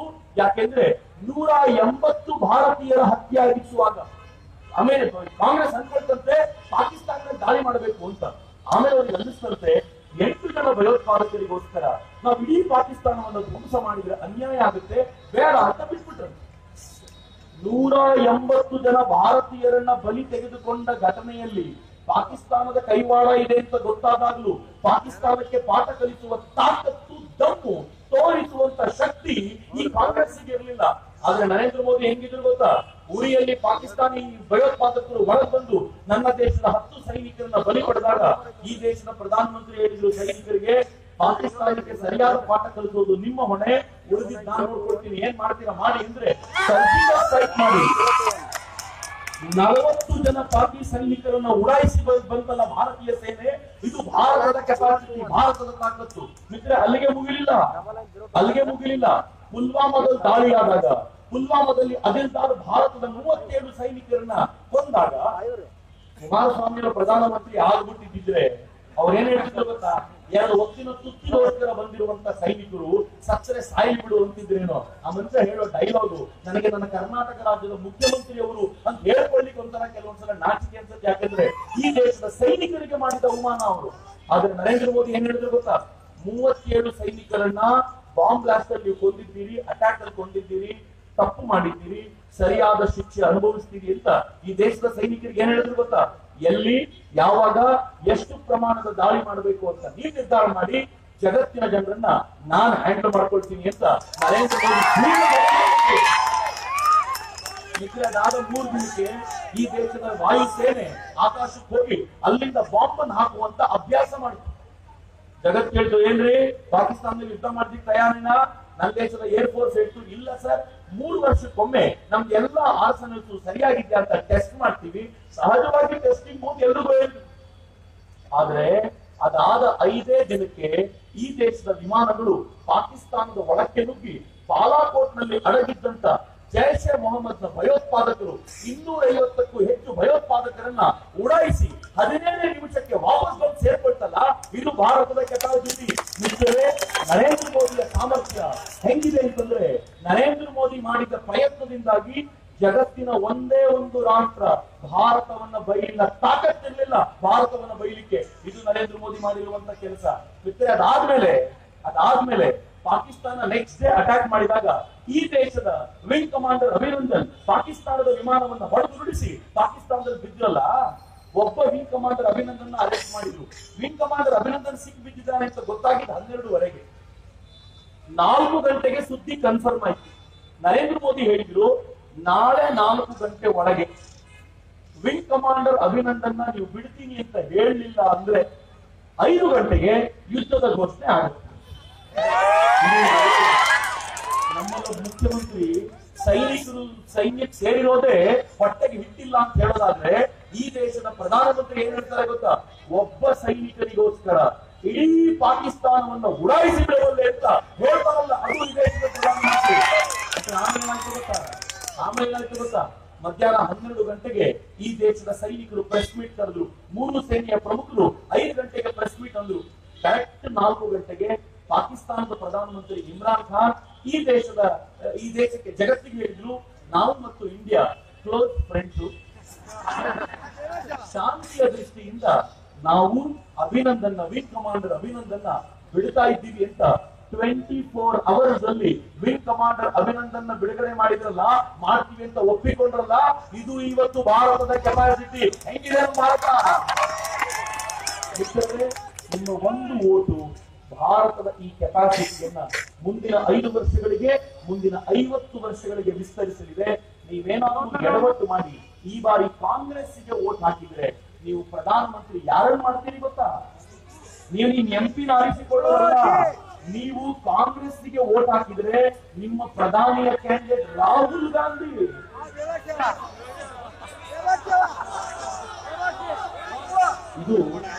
ಇದು ನನ್ನ 113ನೇ ಕಾರ್ಯಕ್ರಮ, 113ನೇ ಈ 3.5 ತಿಂಗಳಲ್ಲಿ. ಈ 3 ತಿಂಗಳಲ್ಲಿ 113 ರ್ಯಾಲಿಯಲ್ಲೂ ರಾಹುಲ್ ಗಾಂಧಿ ಅಂತ ಜನ ಹಿಂಗೆ ನಗ್ತಿದ್ದಾರೆ. ನಾನು ಯಾವ್ದೋ ಪ್ರೋಗ್ರಾಮ್ ಅಲ್ಲಿ ಕೇಳಿದೆ, ಅಲ್ಲಪ್ಪ ರಾಹುಲ್ ಗಾಂಧಿ ಪ್ರೋಗ್ರಾಮ್ ಇಷ್ಟೊಂದು ಜನ ಹೋಗ್ತಿರಲ್ಲ ಯಾಕೆ? ಅವನಂದ, ಇಲ್ಲ ಸರ್, ಮೊಬೈಲ್ ಅಲ್ಲಿ ತುಂಬಾ ವಿಡಿಯೋ ನೋಡಿದೀನಿ, ಅವ್ರು ತುಂಬಾ ಜೋಕ್ ಮಾಡ್ತಾರೆ ಅಂತ ಎಲ್ರು ಹೇಳ್ತಾರೆ. ಅದ್ ನಿಜಾನ ಸುಳ್ಳ ನೋಡ್ಲಿಕ್ಕೆ ಹೋಗಿದೆ ಸರ್, ಮೊಬೈಲ್ ವಿಡಿಯೋಗಿಂತ ಚೆನ್ನಾಗಿ ಜೋಕ್ ಮಾಡ್ತಾರೆ ಸರ್ ಅವರು. ಇದು ರಾಹುಲ್ ಗಾಂಧಿ ಬಗ್ಗೆ ಇರುವಂತ ಮಾತು. ಈ ರಾಹುಲ್ ಗಾಂಧಿನ ನರೇಂದ್ರ ಮೋದಿ ಪ್ರಧಾನಿ ಮಾಡದ. ನೀವು ಅಪ್ಪಿ ತಪ್ಪಿ ಬಿಜೆಪಿಯ ಕಮಲಕ್ಕೆ ಒತ್ತದೆ ಕಾಂಗ್ರೆಸ್ಸಿನ ಕೈಗೆ ಒತ್ತಿದ್ರೆ ರಾಹುಲ್ ಗಾಂಧಿಯ ಭಕ್ತರು ಅಂತ ನಾನೊಂದು ಆಶೀರ್ವಾದ, ಒಂದೇನಾದ್ರೂ ಪ್ರೀತಿಯಿಂದ ಹೇಳ್ಬೇಕು ಅಂದ್ರೆ, ಯಾರು ರಾಹುಲ್ ಗಾಂಧಿ ಪ್ರಧಾನಿ ಆಗ್ಬೇಕು ಅಂತ ನನ್ ಆರೋಪ ಮಾಡ್ತಿರೋದಲ್ಲ, ಶಾಪ ಕೊಡ್ತಿರೋದಲ್ಲ, ನಾನು ನಿಮ್ಗೆ ಆಶೀರ್ವಾದ ಅಂತಾದ್ರೂ ತಿಳ್ಕೊಳ್ಳಿ, ಗೌರವ ಅಂತಾದ್ರೂ ತಿಳ್ಕೊಳ್ಳಿ, ಅಥವಾ ನಿಮ್ಗೆ ಅನುಕೂಲ ಆಗಲಿ ಅಂತ ಹೇಳ್ತಿದೀನಿ ಅಂತಾದ್ರೂ ಇಟ್ಕೊಳ್ಳಿ. ರಾಹುಲ್ ಗಾಂಧಿ ವೋಟ್ ಮಾಡೋರು ಎಲ್ಲ ರಾಹುಲ್ ಗಾಂಧಿ ತರದ ಮಕ್ಕಳು ಹುಟ್ಲಿ ಅಂತಂದ್ರೆ ಒಪ್ಕೋತೀರಿ ಅಂದ್ರೆ, ನರೇಂದ್ರ ಮೋದಿ ವೋಟ್ ಹಾಕೋರ್ಗೆಲ್ಲ ನರೇಂದ್ರ ಮೋದಿ ತರ ಮಕ್ಕಳು ಹುಟ್ಲಿ ಅಂತಂದ್ರೆ ಅಂದ್ರೆ ವೋಟು ಕಾಂಗ್ರೆಸ್ ಹಾಕ್ಬೇಕು, ನಮ್ಮ ಮಗ ನರೇಂದ್ರ ಮೋದಿ ತರ ಆಗ್ಬೇಕಾದ್ರೆ ಅದೇನ್ ಸಾಧ್ಯ? ಅದಕ್ಕೆ ಕೇಳ್ಕೊಳ್ಳೋದು ಮಿತ್ರ, ಯಾರ್ಯಾರು ಹುಣಗುಂದದಲ್ಲಿ ಕೇಳ್ತಿದ್ದೀರೋ ಎಲ್ರು ಹೇಳ್ತಾರೆ ಹುಣಗುಂದ ಇಲ್ಲಿನ ಕಾಂಗ್ರೆಸ್ ಅಭ್ಯರ್ಥಿಯ ಬೇಸು ಅಂತ. ಎಲ್ರು ಹೇಳ್ತಾರೆ ಹುಣಗುಂದದಲ್ಲಿ ಹಿನ್ನಡೆ ಆಗುತ್ತೆ ಈ ಬಾರಿ ಅಂತ. ಆದ್ರೆ ನಾನು ನಿಮ್ಮನ್ನು ಕೇಳ್ಕೊಳ್ಳಿಕ್ ಬಂದಿದ್ದೀನಿ, ಇಡೀ ಬಾಗಲಕೋಟೆ ಕ್ಷೇತ್ರದಲ್ಲಿ ಅತ್ಯಂತ ಹೆಚ್ಚು ನೀಡನ್ನ ಹುಣಗುಂದ ಕೊಟ್ಟಿರಬೇಕು. ನಾವು ದೇಶಭಕ್ತರು, ನಾವು ದೇಶಭಕ್ತವಾಗಿ ನಿಲ್ಲುವವರು, ಈ ದೇಶದಲ್ಲಿ ಈ ದೇಶದ ಪ್ರಧಾನಿ ಯಾರಾಗಬೇಕು ಎನ್ನುವ ಪ್ರಜ್ಞೆ ನಮಗಿದೆ ಅಂತ ಹುಣಗುಂದದ ಜನ ಹೇಳಬೇಕು ಅಂತ ನಾನು ಕೇಳ್ಕೊಳ್ಳಿಕ್ಕೋಸ್ಕರ ನಿಮ್ ಎದುರಿಗೆ ಬಂದಿದ್ದೀನಿ. ಮಿತ್ರ, ನೀವೆಲ್ಲ ಈ ಎಲ್ಲ ತರುಣರನ್ನು ನಾನು ಕಳಕಳಿಯಿಂದ ಕೇಳ್ಕೊಳ್ತೀನಿ. ನರೇಂದ್ರ ಮೋದಿಯ ವಿರುದ್ಧ 28 ಪಾರ್ಟಿಗಳು ಒಟ್ಟಾಗಿವೆ. ಕರ್ನಾಟಕದಲ್ಲೂ 2 ಪಾರ್ಟಿ ಒಟ್ಟಾಗಿದೆ, ಕಾಂಗ್ರೆಸ್ ಮತ್ತು ದಳ. ಆದ್ರೆ ದಳ ಮತ್ತು ಕಾಂಗ್ರೆಸ್ ಮಜಾ ಏನಿದೆ ಗೊತ್ತಾ? ಸಿದ್ದರಾಮಯ್ಯ ದೇವೇಗೌಡರು ಬೆನ್ನು ಚೂರಿ ಹಾಕಿದ್ದಾನೆ, ದೇವೇಗೌಡರು ಸಿದ್ದರಾಮಯ್ಯ ಬೆನ್ನಿಗೆ ಚೂರಿ ಹಾಕಿದ್ದಾರೆ. ಅವರ ಬೆನ್ನಿಗೆ ಅವರವರೇ ಚೂರಿ ಹಾಕೊಂಡು ಇಬ್ರು ಮುಂದೆ ಮಾತ್ರ ಕೈ ಹಿಡ್ಕೊಂಡು ನಿಂತಿದ್ದಾರೆ. ಹಿಂದೆ ಒಬ್ಬರು ಮತ್ತೊಬ್ಬರು ಸೋಲಿಸಬೇಕು ಅಂತಾನೆ ಕಟ್ಟಿಬದ್ಧ. ಹಿಂಗಿರುವಾಗ ಮಿತ್ರರೇ, ಈ ಬಾರಿ ನಾವೊಂದು ಸ್ಪಷ್ಟವಾದ ನಿರ್ಣಯ ತೆಗೆದುಕೊಳ್ಬೇಕು. ನಮ್ಮ ನಿರ್ಣಯ ಹೇಗಿರಬೇಕು ಅಂತಂದ್ರೆ, ಈ ಬಾರಿ ನರೇಂದ್ರ ಮೋದಿ ಅವರನ್ನ ಪ್ರಧಾನಿ ಮಾಡಿಸಲಿಕ್ಕೆ ಜೊತೆಯಾಗಬೇಕು. 28 ಪಾರ್ಟಿಗಳು ಒಟ್ಟಾಗಿರೋದನ್ನ ನೋಡುವಾಗ ನನಗೆ ಹೆದರಿಕೆ ಆಗ್ತಿತ್ತು. ಈ 28 ಪಾರ್ಟಿಗಳು ಒಟ್ಟಾಗಿದ್ದಾರೆ, ನರೇಂದ್ರ ಮೋದಿ ಸೋಕಿತ್ತು ಹೋಗ್ತಾರಾ ಅಂತ ಕೇಳಿದೆ ನಾನು. ಅದಕ್ಕೆ ಒಬ್ಬ ಅಜ್ಜಿ ಒಂದು ಊರಲ್ಲಿ ಹೇಳಿದ್ರು ನಂಗೆ, ಚಕ್ರವರ್ತಿ ತಲೆ ಕೆಡಿಸ್ಕೊಳ್ಬೇಡ, 100 ಕತ್ತೆಗಳು ಒಂದಾದ್ರೂ ಒಂದು ಕುದುರೆ ಯಾವತ್ತೂ ಆಗಲ್ಲ. ಈ ಕತ್ತೆಗಳಿಗೆ ನಾವು ಹೆದರ್ಕೊಳ್ಳುವಂತ ಅಗತ್ಯ ಇಲ್ಲ. ಯಾಕೆಂದ್ರೆ ನಾವು ಯಾವ ಪ್ರಧಾನಿಯ ಜೊತೆ ನಿಂತಿದ್ದೀವೋ ಆತ ಸಿಂಹ ಸದೃಶವಾಗಿರುವಂತ ಪ್ರಧಾನಿ. ಆತ ಭೂಮಿಯನ್ನ ಬಿಡಿ, ಸಾಗರದಲ್ಲಿ ಭಾರತದ ರಕ್ಷಣೆ ಬಿಡಿ, ಅಂತರಿಕ್ಷದಲ್ಲಿರೋ 300 ಕಿಲೋಮೀಟರ್ ಆಚೆ ಇರುವಂತ ಸ್ಯಾಟಲೈಟ್ ಹೊಡೆಯುವಂತ ಟೆಕ್ನಾಲಜಿಯು ಭಾರತಕ್ಕೆ ಸಿಗುವಂತ ಛಾತಿ ತೋರಿದ್ರು. ಇದು ಈ ದೇಶದ ಪ್ರಧಾನಿಯ ಕೆಪಾಸಿಟಿ. ಮಿತ್ರರೇ, ಇವತ್ತು ಭಾರತ ಇಷ್ಟು ಅಗಾಧವಾಗಿ ಬೆಳೆದು ನಿಂತಿದೆ ಅಂತಂದ್ರೆ ಅದಕ್ಕೆ ಕಾರಣ ನನ್ನ ಪ್ರಧಾನಿ. ಯಾವ ಕಾರಣಕ್ಕೂ ಈ ಬಾರಿ ಎಡವಟ್ಟು ಮಾಡಿಕೊಳ್ಳುವಂತಿಲ್ಲ ಅಂತ ನಿಮ್ಮ ಹತ್ರ ಕೇಳ್ಕೊಳ್ಳಿಕ್ಕೋಸ್ಕರ ಬಂದಿದ್ವಿ. ಈ ಬಾರಿ ನರೇಂದ್ರ ಮೋದಿ ವೋಟ್ ಮಾಡೋಣ. ನಿನ್ನೆ ಕಾಂಗ್ರೆಸ್ ನಿಂದ ಯಾರು ಬಂದವರು ಪ್ರಚಾರ ಮಾಡ್ತಿದ್ದಾರೆ, ನರೇಂದ್ರ ಮೋದಿ ಅಕೌಂಟಿಗೆ 15 ಲಕ್ಷ ಹಾಕ್ತೀನಿ ಅಂದ್ರು, ಹಾಕಿದ್ರ? ಇನ್ನೂ ಹಾಕಿಲ್ಲ ಅಂತ ನನ್ಗೆ ಯಾರೋ ಹುಡುಗ ತಮಾಷೆಗೆ ಹೇಳ್ತಿದ್ದಾರೆ. ಯಾರು ನರೇಂದ್ರ ಮೋದಿ ವೋಟೇ ಹಾಕ್ಲಿಲ್ವೋ ಕೇಳಿಸ್ಕೊಳ್ಳಿ, ಯಾರು ನರೇಂದ್ರ ಮೋದಿಗೆ 2014ರಲ್ಲಿ ವೋಟೇ ಹಾಕ್ಲಿಲ್ವೋ ಅವ್ನು 15 ಲಕ್ಷ ಕೇಳ್ತಿದ್ದಾನೆ. ಯಾರು ವೋಟ್ ಹಾಕಿದ್ನೋ ಅವನು ನರೇಂದ್ರ ಮೋದಿ ಇನ್ 15 ವರ್ಷ ಇರ್ಲಿ ಅಂತ ನಮ್ಗೆ 15 ಲಕ್ಷ ಅಲ್ಲ, ನರೇಂದ್ರ ಮೋದಿ ಅಲ್ಲಿರೋದಾದ್ರೆ ಇನ್ 15 ವರ್ಷ ಅವರೇ ಇರ್ಲಿ ಅಂತ ಕೇಳೋಣ. ಇಷ್ಟಾದ್ರೂ ಯಾವನಾದ್ರೂ ನಿಮ್ಗೆ 15 ಲಕ್ಷ ಕೇಳಿದ್ರೆ, ಕಾಂಗ್ರೆಸ್ನವ್ರು ಬಂದು ನಿಮ್ಗೆ ಕೇಳಿದ್ರೆ ಒಂದೇ ಒಂದ್ ಮಾತು ಹೇಳಿ, ನಾನು ರಾಹುಲ್ ಗಾಂಧಿಗೆ 5 kg ಆಲೂಗಡ್ಡೆ ಕೊಡ್ತೀನಿ, ಅವನು ಚಿನ್ನ ಮಾಡ್ಕೊಡ್ತೀನಿ, ನರೇಂದ್ರ ಮೋದಿ ಹತ್ರ ಆಮೇಲೆ ನಾನು ಹಾಕಿಸ್ತೀನಿ ಅಂತ. ಯಾಕೆ ಗೊತ್ತೇನು? ರಾಹುಲ್ ಗಾಂಧಿ ಹೇಳಿದ್ದ, मेरे पास एक मशीन है, यहाँ से सोना डालो, यहाँ से आलू डालो तो यहाँ से सोना निकलेगा. ನಮ್ಮಮ್ಮಂಗ ನಾನು ಯಾವಾಗ್ಲೂ ಹೇಳ್ತಿರ್ತೀನಿ, ಆಲೂಗಡ್ಡೆ ಪಲ್ಯ ಮಾಡಿ ಆಲೂ ವೇಸ್ಟ್ ಮಾಡ್ಬೇಡ, ಕಾಂಗ್ರೆಸ್ ಅವರು ಬಂದ್ರೆ ಆಲೂಗಡ್ಡೆ ಕೊಡು, ಚಿನ್ನ ಆದ್ರೂ ತಂದು ಕೊಡ್ತಾರೆ ನಿಮಗೆ ಅಂತ. ಈ ಅಯೋಗ್ಯರು ನಮ್ಗೆ 15 ಲಕ್ಷ ಕೇಳೋದು. ಆಗ್ಲಿ, ಇಷ್ಟಾದ್ರೂ 15 ಲಕ್ಷ ನಿಮ್ಗೆ ಯಾರಾದ್ರೂ ಕೇಳಿದಾಗ ಮಿತ್ರೆ ಬಹಳ ಹೆಮ್ಮೆಯಿಂದ ಹೇಳಿ, ನರೇಂದ್ರ ಮೋದಿ ಬಂದ್ಮೇಲೆ ಈ ದೇಶದ ಸೈನಿಕರಿಗೆ, ಗಡಿಯಲ್ಲಿ ಕಾಯುವ ಸೈನಿಕರಿಗೆ ಬುಲೆಟ್ ಪ್ರೂಫ್ ಜಾಕೆಟ್ ಕೊಡಿಸಿದ್ರಲ್ಲ, ನನ್ನ ಅಕೌಂಟ್ಗೆ 15 ಲಕ್ಷ. ನರೇಂದ್ರ ಮೋದಿ ಬಂದ್ಮೇಲೆ ಈ ದೇಶದ ಸೈನಿಕರಿಗೆ ಬುಲೆಟ್ ಪ್ರೂಫ್ ಹೆಲ್ಮೆಟ್ ಕೊಡ್ತಿದ್ರಲ್ಲ, ನನ್ನ ಅಕೌಂಟ್ಗೆ 15 ಲಕ್ಷ ಬಂತು ಅಂತ. ಪಾಕಿಸ್ತಾನ ಈ ದೇಶದ ಸೈನಿಕರ ತಲೆ ಕಟ್ಕೊಂಡು ಹೋದಾಗ ಅಮೆರಿಕ ಮುಂದೆ ಕಣ್ಣೀರ್ ಹಾಕ್ತಿದ್ರಲ್ಲ ಮನಮೋಹನ್ ಸಿಂಗ್, ನರೇಂದ್ರ ಮೋದಿ ಬಂದ್ಮೇಲೆ ಪಾಕಿಸ್ತಾನಕ್ಕೆ ಸರಿಯಾದ ಪಾಠ ಕಲಿಸುವ ಸರ್ಜಿಕಲ್ ಸ್ಟ್ರೈಕ್ ಮಾಡಿದ್ರಲ್ಲ, ನನಗೆ ನನ್ನ ಅಕೌಂಟಿಗೆ 15 ಲಕ್ಷ ಬಂತು ಅಂತ. ನರೇಂದ್ರ ಮೋದಿ ಬರೋಕ್ಕಿಂತ ಮುಂಚೆ ಎಲ್ಲರಲ್ಲೇ ಭಯೋತ್ಪಾದನೆ ಆಗ್ತಿತ್ತು. ನರೇಂದ್ರ ಮೋದಿ ಬಂದ್ಮೇಲೆ ಕಾಶ್ಮೀರದ ಆಚೆಗೆ ಒಂದು ಭಯೋತ್ಪಾದನೆಯ ಕೃತ್ಯ ನಡೆದಿಲ್ವಲ್ಲ, ನನ್ನ ಅಕೌಂಟಿಗೆ 15 ಲಕ್ಷ ಬಂತು ಅಂತ. ನಕ್ಸಲರು ಈ ದೇಶದ ಸೈನಿಕರನ್ನ ಉಡಾಯಿಸ್ತಿದ್ರು. ಆದ್ರೆ ನರೇಂದ್ರ ಮೋದಿ ಬಂದಾಗಿನಿಂದ ಬಹಳ ಮುದುರ್ಕೊಂಡು ಬಿದ್ದಿದ್ದಾರಲ್ಲ ನಕ್ಸಲರು, ನನ್ನ ಅಕೌಂಟಿಗೆ 15 ಲಕ್ಷ ಬಂತು ಅಂತ. ಯಾವಾಗಲೂ ನಮ್ಮ ಮೇಲೆ ಏರಿ ಕೂತಿದ್ದ ಪಾಕಿಸ್ತಾನ ನಾವು ಡಿಮಾನಿಟೈಸೇಷನ್ ಮಾಡಿದ್ಮೇಲೆ ಕೈಯಲ್ಲಿ ಭಿಕ್ಷಾ ಪಾತ್ರೆ ಇಟ್ಕೊಂಡು ಜಗತ್ತಿನಾದ್ಯಂತ ಅಲ್ದಾಡ್ತಿದ್ಯಲ್ಲ, ನನ್ನ ಅಕೌಂಟಿಗೆ 15 ಲಕ್ಷ ಬಂತು ಅಂತ. ಎಲ್ಲ ಬಿಡಿ, ಇಲ್ಲಿ ಬಹಳ ಜನ ಕೈಯಲ್ಲಿ ಮೊಬೈಲ್ ಇಟ್ಕೊಂಡು ನಿಂತಿದ್ದೀವಿ, ಇವತ್ತು ವಿಡಿಯೋ ಎಲ್ಲ ಶೂಟ್ ಮಾಡ್ತಿದ್ದೀವಿ. ಸತ್ಯ ಹೇಳಿ, ನರೇಂದ್ರ ಮೋದಿ ಬಂದಾದ್ರಿಂದ ಒಂದಾದ್ರೂ ಮಿಸ್ ಕಾಲ್ ಕೊಟ್ಟಿದ್ ನೆನಪಿದೆಯೇನ್ರಿ? ಸಾಕಲ್ರಿ? 5 ವರ್ಷಗಳ ಹಿಂದೆ ನಾವೊಂದು ಫೋನ್ ಮಾಡ್ಬೇಕಾದ್ರೆ ಯಾರಿಗಾದ್ರೂ ಮಾಡಿದ್ರೆ ಎಷ್ಟು ಖರ್ಚಾಗುತ್ತೋ ಅವನೇ ಮಾಡ್ಲಿ ಅಂತ ಮಿಸ್ ಕಾಲ್ ಕೊಟ್ಟು ಒಂದೇ ರಿಂಗು. ಆಮೇಲೆ ಹೇಳೋದು, ನಿಮ್ಗೆ ಎಷ್ಟು ಟ್ರೈ ಮಾಡಿದೆ ಸರ್ ಸಿಗ್ಲೇ ಇಲ್ಲ ನೀವು ಅಂತ ಕೊಟ್ಟಿದ್ ಮಿಸ್ ಕಾಲ್. ನರೇಂದ್ರ ಮೋದಿ ಅಧಿಕಾರಕ್ಕೆ ಬಂದಾಗಲಿಂದ ಈ ದೇಶದ 130 ಕೋಟಿ ಜನ ಮಿಸ್ ಕಾಲ್ ಕೊಡ್ಲೇ ಇಲ್ಲ. ಈ ದೇಶದಲ್ಲಿ ಮಿಸ್ ಕಾಲ್ ಅನ್ನೋ ಪದಕ್ಕೆ ಅರ್ಥವೇ ಇಲ್ಲ. ಜಗತ್ತಿನಲ್ಲಿ ಕಾಲ್ ಫ್ರೀ, ಡಾಟಾ ಫ್ರೀ ಅಂತ ಯಾವ್ದಾದ್ರು ರಾಷ್ಟ್ರ ಇದ್ರೆ ಅದು ನನ್ನ ಭಾರತ ಮಾತ್ರ. ಯಾವ ರಾಷ್ಟ್ರ? ಮಿತ್ರ, ನರೇಂದ್ರ ಮೋದಿ ಬಂದ್ಮೇಲೆ ಈ ದೇಶದಲ್ಲಿ ಜನರಿಕ್ ಮೆಡಿಸಿನ್ ಅಂಗಡಿಗಳು ಶುರುವಾದವು. ಮಾಮೂಲಿ ಅಂಗಡಿಗಳಿಗಿಂತ, ಔಷಧಿ ಅಂಗಡಿಗಳಿಗಿಂತ ಕಡಿಮೆ ರೇಟ್ ನಲ್ಲಿ 80% ಕಡಿಮೆ ರೇಟ್ ಅಲ್ಲಿ ಔಷಧಿ ಸಿಗುವಂತೆ ಮಾಡಿದ್ರು ನರೇಂದ್ರ ಮೋದಿ.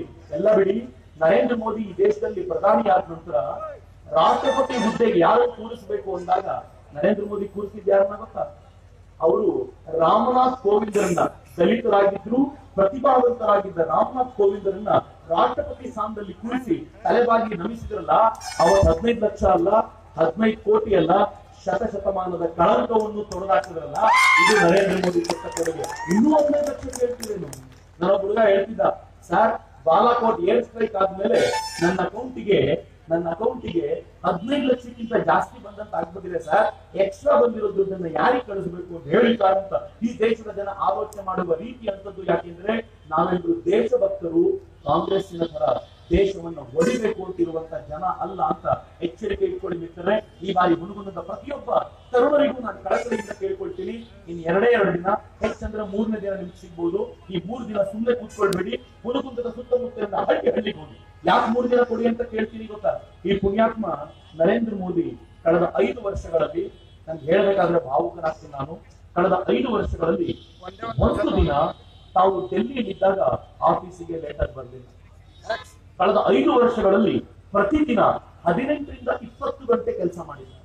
ಕಳೆದ 5 ವರ್ಷಗಳಲ್ಲಿ ಒಂದು ದಿನ ಭಾನುವಾರ ನಾನು ಮನೆ ಟಿವಿ ನೋಡ್ತೀನಿ ಅಂತ ಹೇಳಲಿಲ್ಲ. ಕಳೆದ 5 ವರ್ಷಗಳಲ್ಲಿ ಒಂದು ದಿನ ನಾನು ರಜೆ ಹಾಕ್ತೀನಿ ಆಫೀಸ್ಗೆ ಅಂತಂತೂ ಹೇಳಿದ್ದಿಲ್ಲ. ಕಳೆದ 5 ವರ್ಷಗಳಲ್ಲಿ ಒಂದು ದಿನ ನರೇಂದ್ರ ಮೋದಿ ಜ್ವರ ಬಂದು ಹುಷಾರಿಲ್ಲದೆ ಮಲ್ಕೊಂಡಿದ್ದ ರೆಕಾರ್ಡ್ ಇಲ್ಲ. ಕಳೆದ 5 ವರ್ಷಗಳಲ್ಲಿ ಒಂದು ಹಬ್ಬವನ್ನ ನರೇಂದ್ರ ಮೋದಿ ಸ್ವಂತಕ್ಕೋಸ್ಕರ ಆಚರಣೆ ಮಾಡ್ಕೊಳ್ಳಿಲ್ಲ. ದೀಪಾವಳಿಯನ್ನು ಕೂಡ ಈ ದೇಶದ ಸೈನಿಕರೊಂದಿಗೆ ಆಚರಣೆ ಮಾಡಿಕೊಂಡಂತ ಅಪರೂಪದ ಪ್ರಧಾನಿ. 5 ವರ್ಷದ ಅಷ್ಟು ದಿನವನ್ನ, 60 ತಿಂಗಳನ್ನ ಈ ಪುಣ್ಯಾತ್ಮ ನಮಗೋಸ್ಕರ, ದೇಶಕ್ಕೋಸ್ಕರ ಜೀವ ಸೌತಿರುವಾಗ ಮುಂದಿನ 2.5-3 ದಿನಗಳನ್ನ ನಾವು ನರೇಂದ್ರ ಮೋದಿಗೋಸ್ಕರ ಕೊಟ್ಟು ಅವರನ್ನ ಮತ್ತೆ ಪ್ರಧಾನಿ ಮಾಡುವಂತ ಸಂಕಲ್ಪ ಮಾಡಬೇಕು ಅಂತ. ನಂಗೊತ್ತು ಕೆಲವರಿಗೆ ಒಂದಷ್ಟು ಕಂಪ್ಲೇಂಟ್ ಇದೆ, ನಮ್ಮ ಎಂಪಿಗಳು ನಮ್ಮ ಊರಿಗೆ ಬರಲ್ಲ, ನಮ್ಮ ಎಂಪಿಗಳು ಏನೇ ಕೆಲಸ ಮಾಡಿಕೊಡಲ್ಲ ಅಂತ. ಆದ್ರೆ ನೆನಪಿರ್ಲಿ, ಈ ದೇಶದ ಪ್ರಧಾನಿ ಏನೆಲ್ಲ ಸಾಧನೆ ಮಾಡಿದ್ದಾರೋ ಅದು ಎಲ್ಲಾ ಎಂಪಿಗಳ ಕಲೆಕ್ಟಿವ್ ಎಫರ್ಟ್, ಎಲ್ಲರೂ ಸೇರಿ ಕೆಲಸ ಮಾಡಿದಾಗಲೇ ನರೇಂದ್ರ ಮೋದಿಗೂ ಗೌರವ ಸಿಗೋದು, ಅಥವಾ ನರೇಂದ್ರ ಮೋದಿಯ ಅಷ್ಟು ಸಾಧನೆ ಇವೆಲ್ಲರಿಗೂ ಹಂಚಿಕೆ ಆಗುತ್ತೆ. ಈ ಕಾರಣಕ್ಕೆ ನಿಮ್ಮನ್ನು ಕಳಕಳಿಯಿಂದ ಕೇಳ್ಕೊಳ್ತೀನಿ, ಮನಸ್ಸಿನಲ್ಲಿರುವಂತ ಎಲ್ಲ ದುಗುಡವನ್ನ ಪಕ್ಕಕ್ಕಿಡಿ.